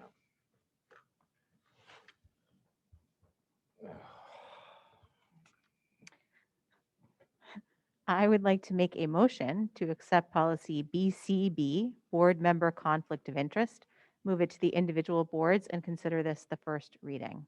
I would like to second. Great. And this was not a restricted conversation, so policy. So this was a policy that we also made edits to regarding nepotism, as well as receiving goods and services for payment of family members of board members. The policy committee made those edits. Beyond that, we also defined family members a little bit more, removed gender roles. So instead of saying husband and wife, we used spouse. We also included non-marital partnerships, included step families and in-laws for all relationships, because there was parent-in-laws, but not sibling-in-laws. There was certain step family members, but not other step family members. So we just made it a little bit more cohesive. Great. Thank you. Any discussion?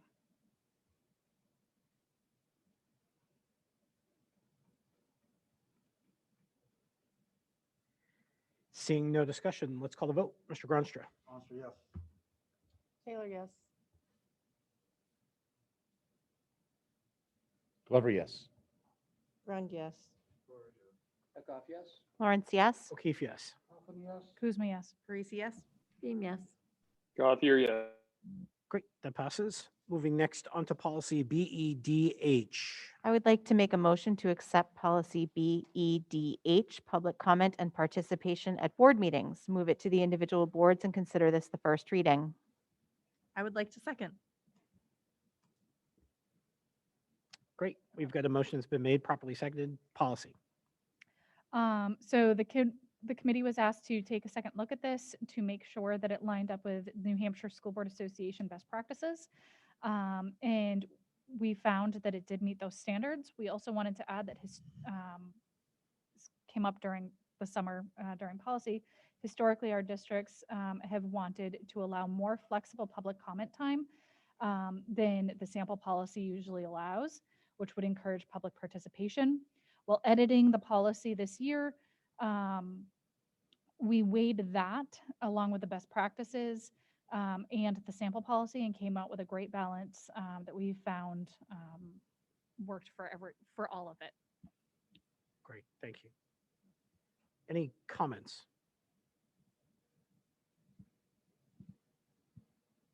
Seeing none, let's call the vote. Mr. Gronstra. Monster, yes. Taylor, yes. Glover, yes. Grund, yes. Eckhoff, yes. Lawrence, yes. O'Keefe, yes. Hoffman, yes. Kuzma, yes. Parisi, yes. Beam, yes. Gothier, I'm sorry, Tom, was that yes? Gothier, You went digital, Tom.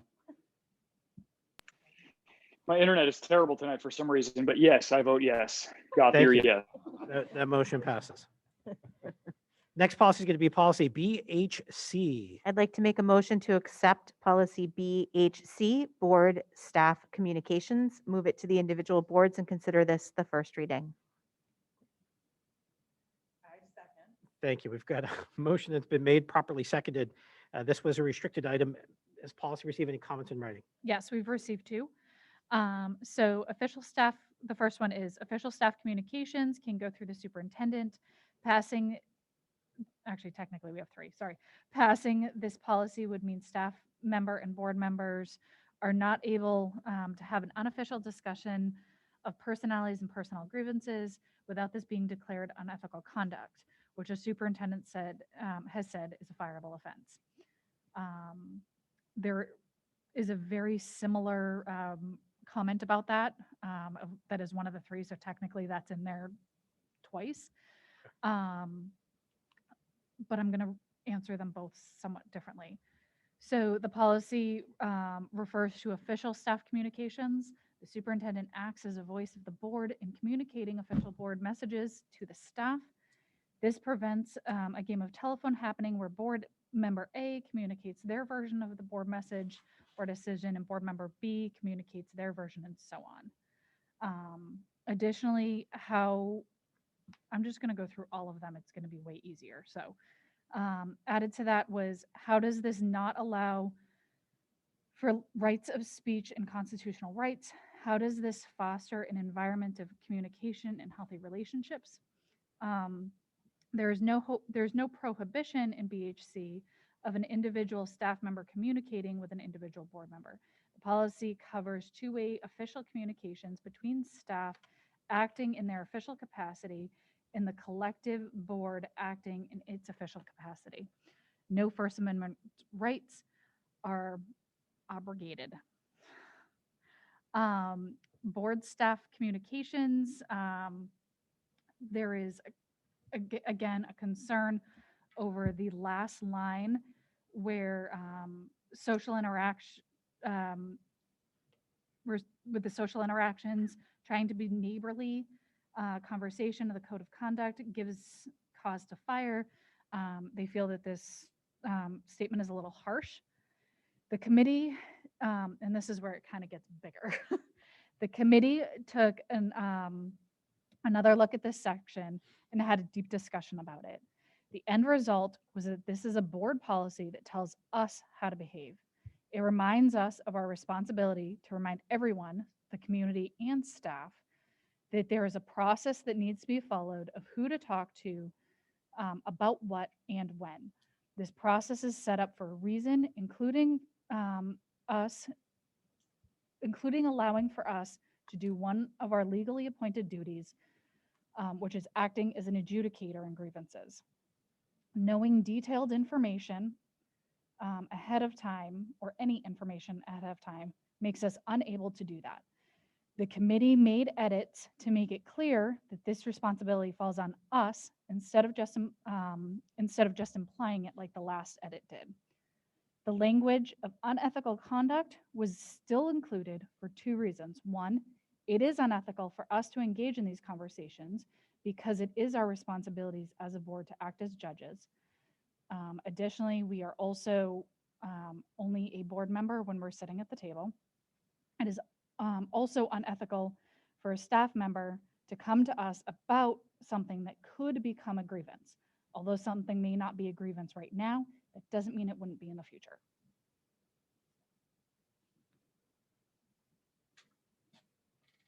Were those the only comments? Yes. Great, thank you. Any discussion with regards to the comments submitted in writing?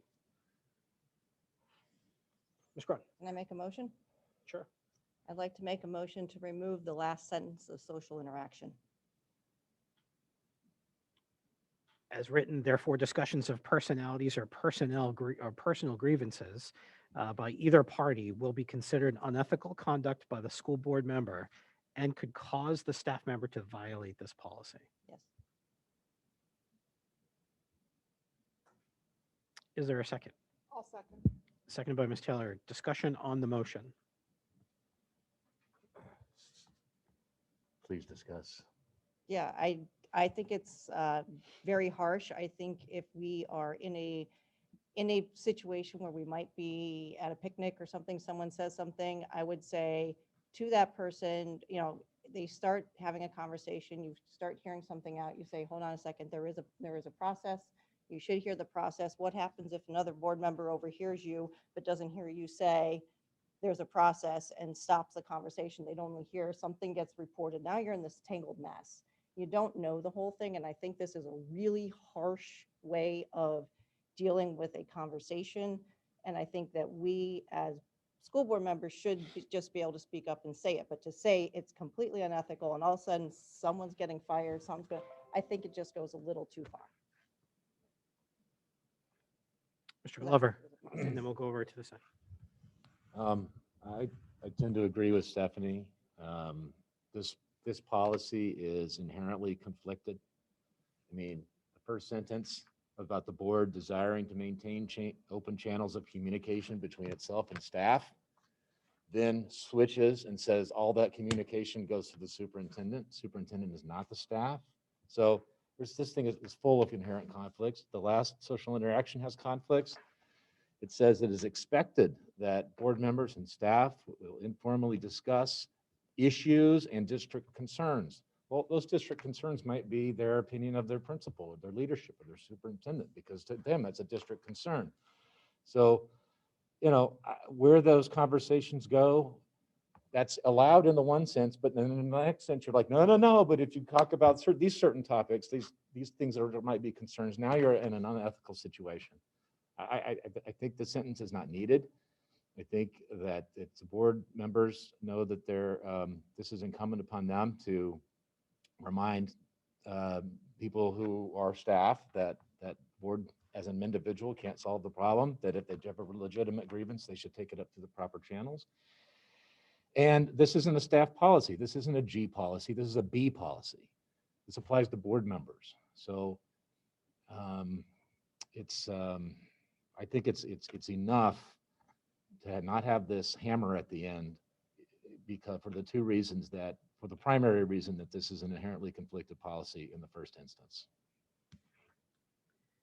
We're going to go over here and then to Sarah. So Victoria and Beth, but who would like to go first? Beth's hands up. Go ahead.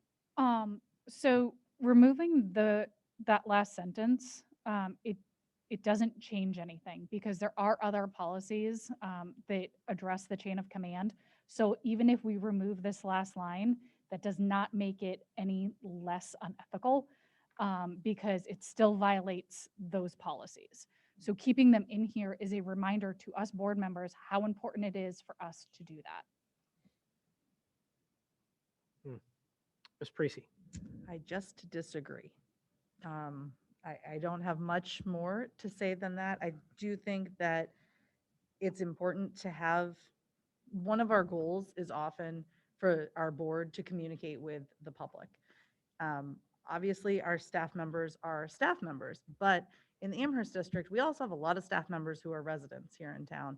And I think that if a resident in town has something to say, good or bad, it needs to be able to be taken. And I would worry that that last sentence is more strict than it needs to be. Ms. Lawrence. I was just going to iterate what Beth mentioned and also say that I think it's actually protective of the board member because it it gives you a clear guideline and allows you to set the boundary about what you can and cannot talk about. So I think it's protective.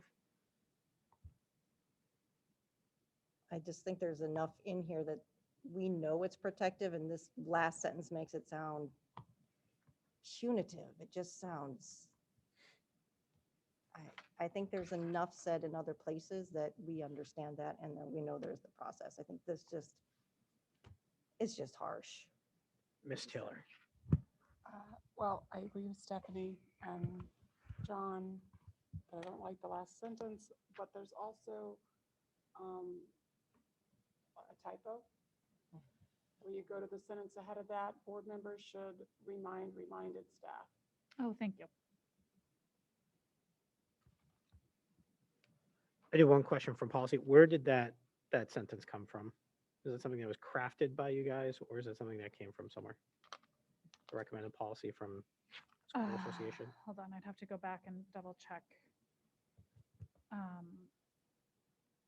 think this was a little bit more years. That was wordsmith. There was, the original language was weird. discussions of policies or personal grievances by other party will be considered unethical conduct, period. The editing was to make it, to add by the, unethical conduct by the school board member in recognition that this is a board policy. And then the softer language could cause the staff member to violate this policy, meaning this BH policy, not necessarily to be specifically unethical conduct and a fireable offense. This was the attempt by policy to keep that hammer at the end, but make it clear where the responsibilities lied, and to try to alleviate some of the pressure that a staff person reading this would think that they couldn't talk to a board member because they might be considered unethical and they would be fired as a result. So Chairman O'Keefe, to add to that, I brought up the sample policy. The original sentence that raised issues that made the policy committee take a look at that is actually part of the sample policy. So like what John said, we then took that sentence that came out of the sample policy and made edits to it to make it understood that this is our responsibility. This responsibility falls on us to protect us and the staff member from them breaking other policies. And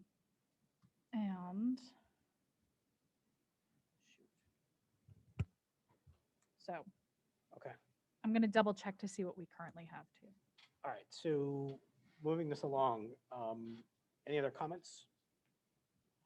Seeing none, let's call a vote on Stephanie's motion to delete the last sentence. Mr. Gronstra, Counselor, yes. Ms. Taylor, Taylor, yes. Glover, yes. Grund, yes. Eckhoff, no. Lawrence, no. O'Keefe, no. Hoffman, no. Kuzma, no. Parisi, yes. And we're just voting on removing the sentence, yeah? That's correct. God, don't tell me the count when you. 3 more people to vote. Go ahead. No pressure. Beam, yes. Gothier, no. What did George vote? George is asked. Great, so the motion actually fails. Back to the original. What's the vote count? 7 noes. It's 7-6.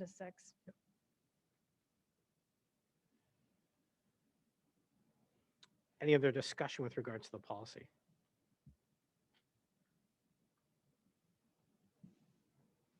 Seeing none, let's go ahead and call the vote.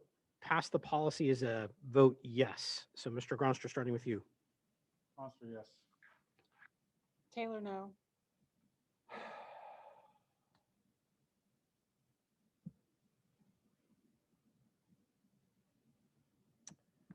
Glover, no. Grund, no.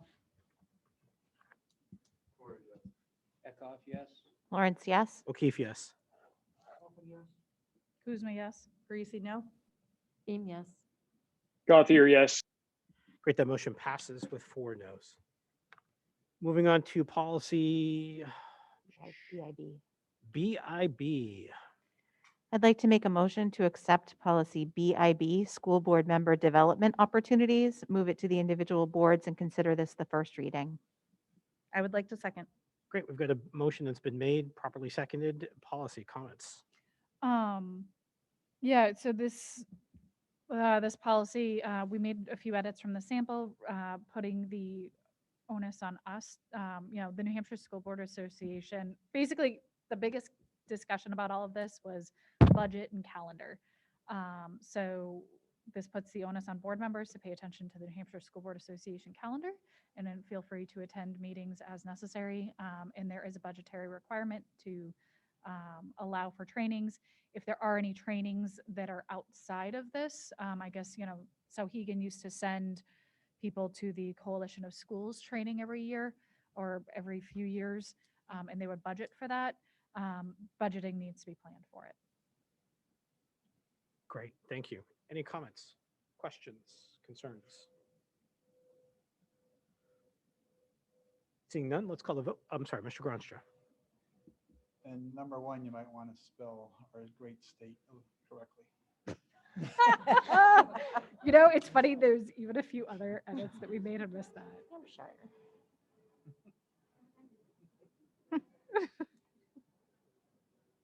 Any other comments? Seeing none, let's call the vote. Mr. Gronstra. Answer yes.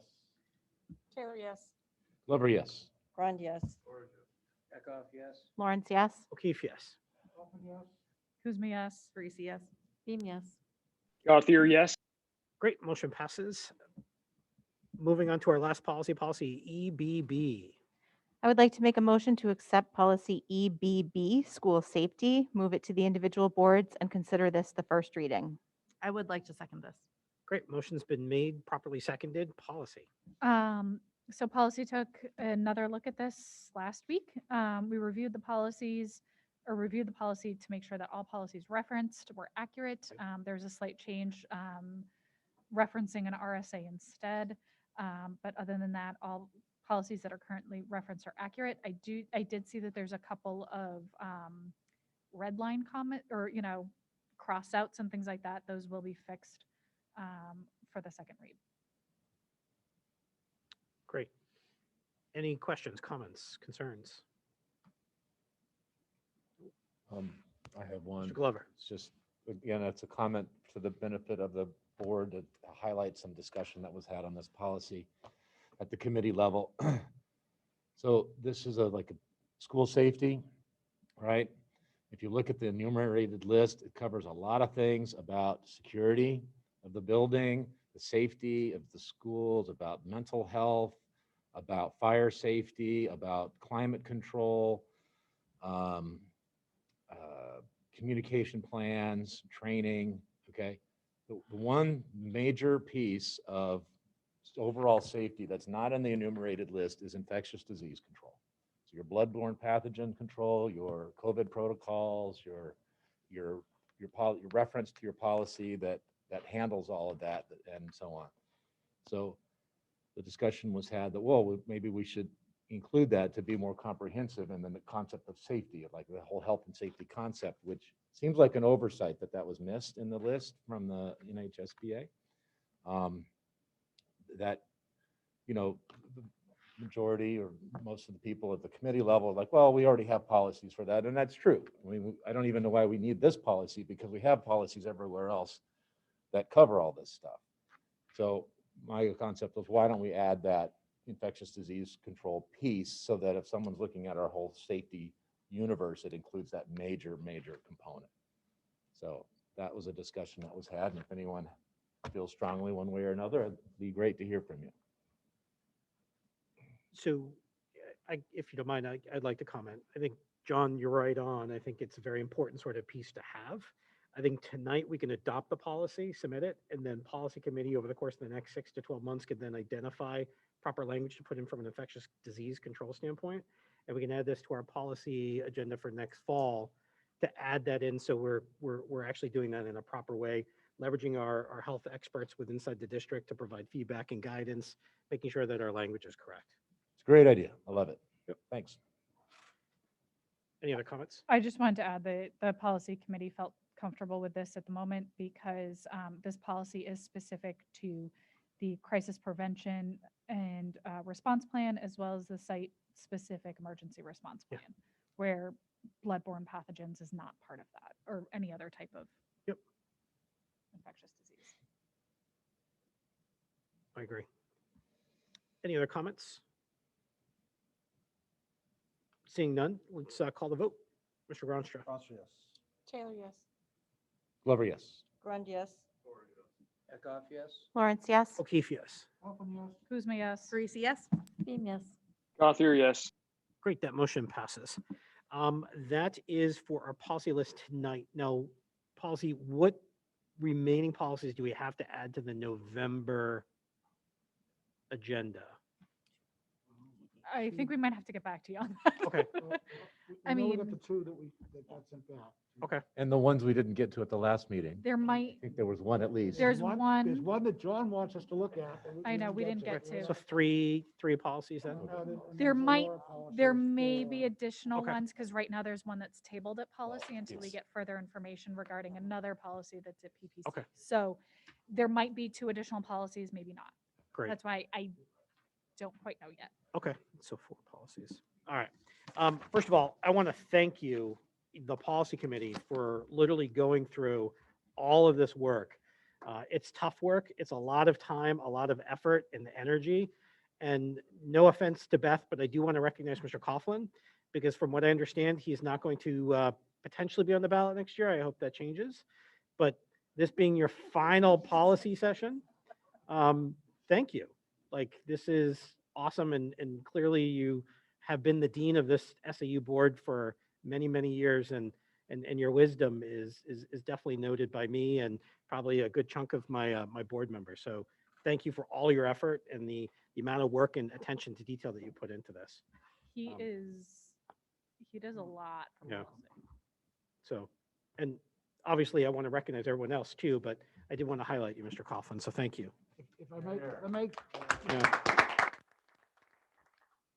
if I might say, on behalf of my fellow policy committee members, this policy season process, I love policies. And I found it very taxing. Yeah.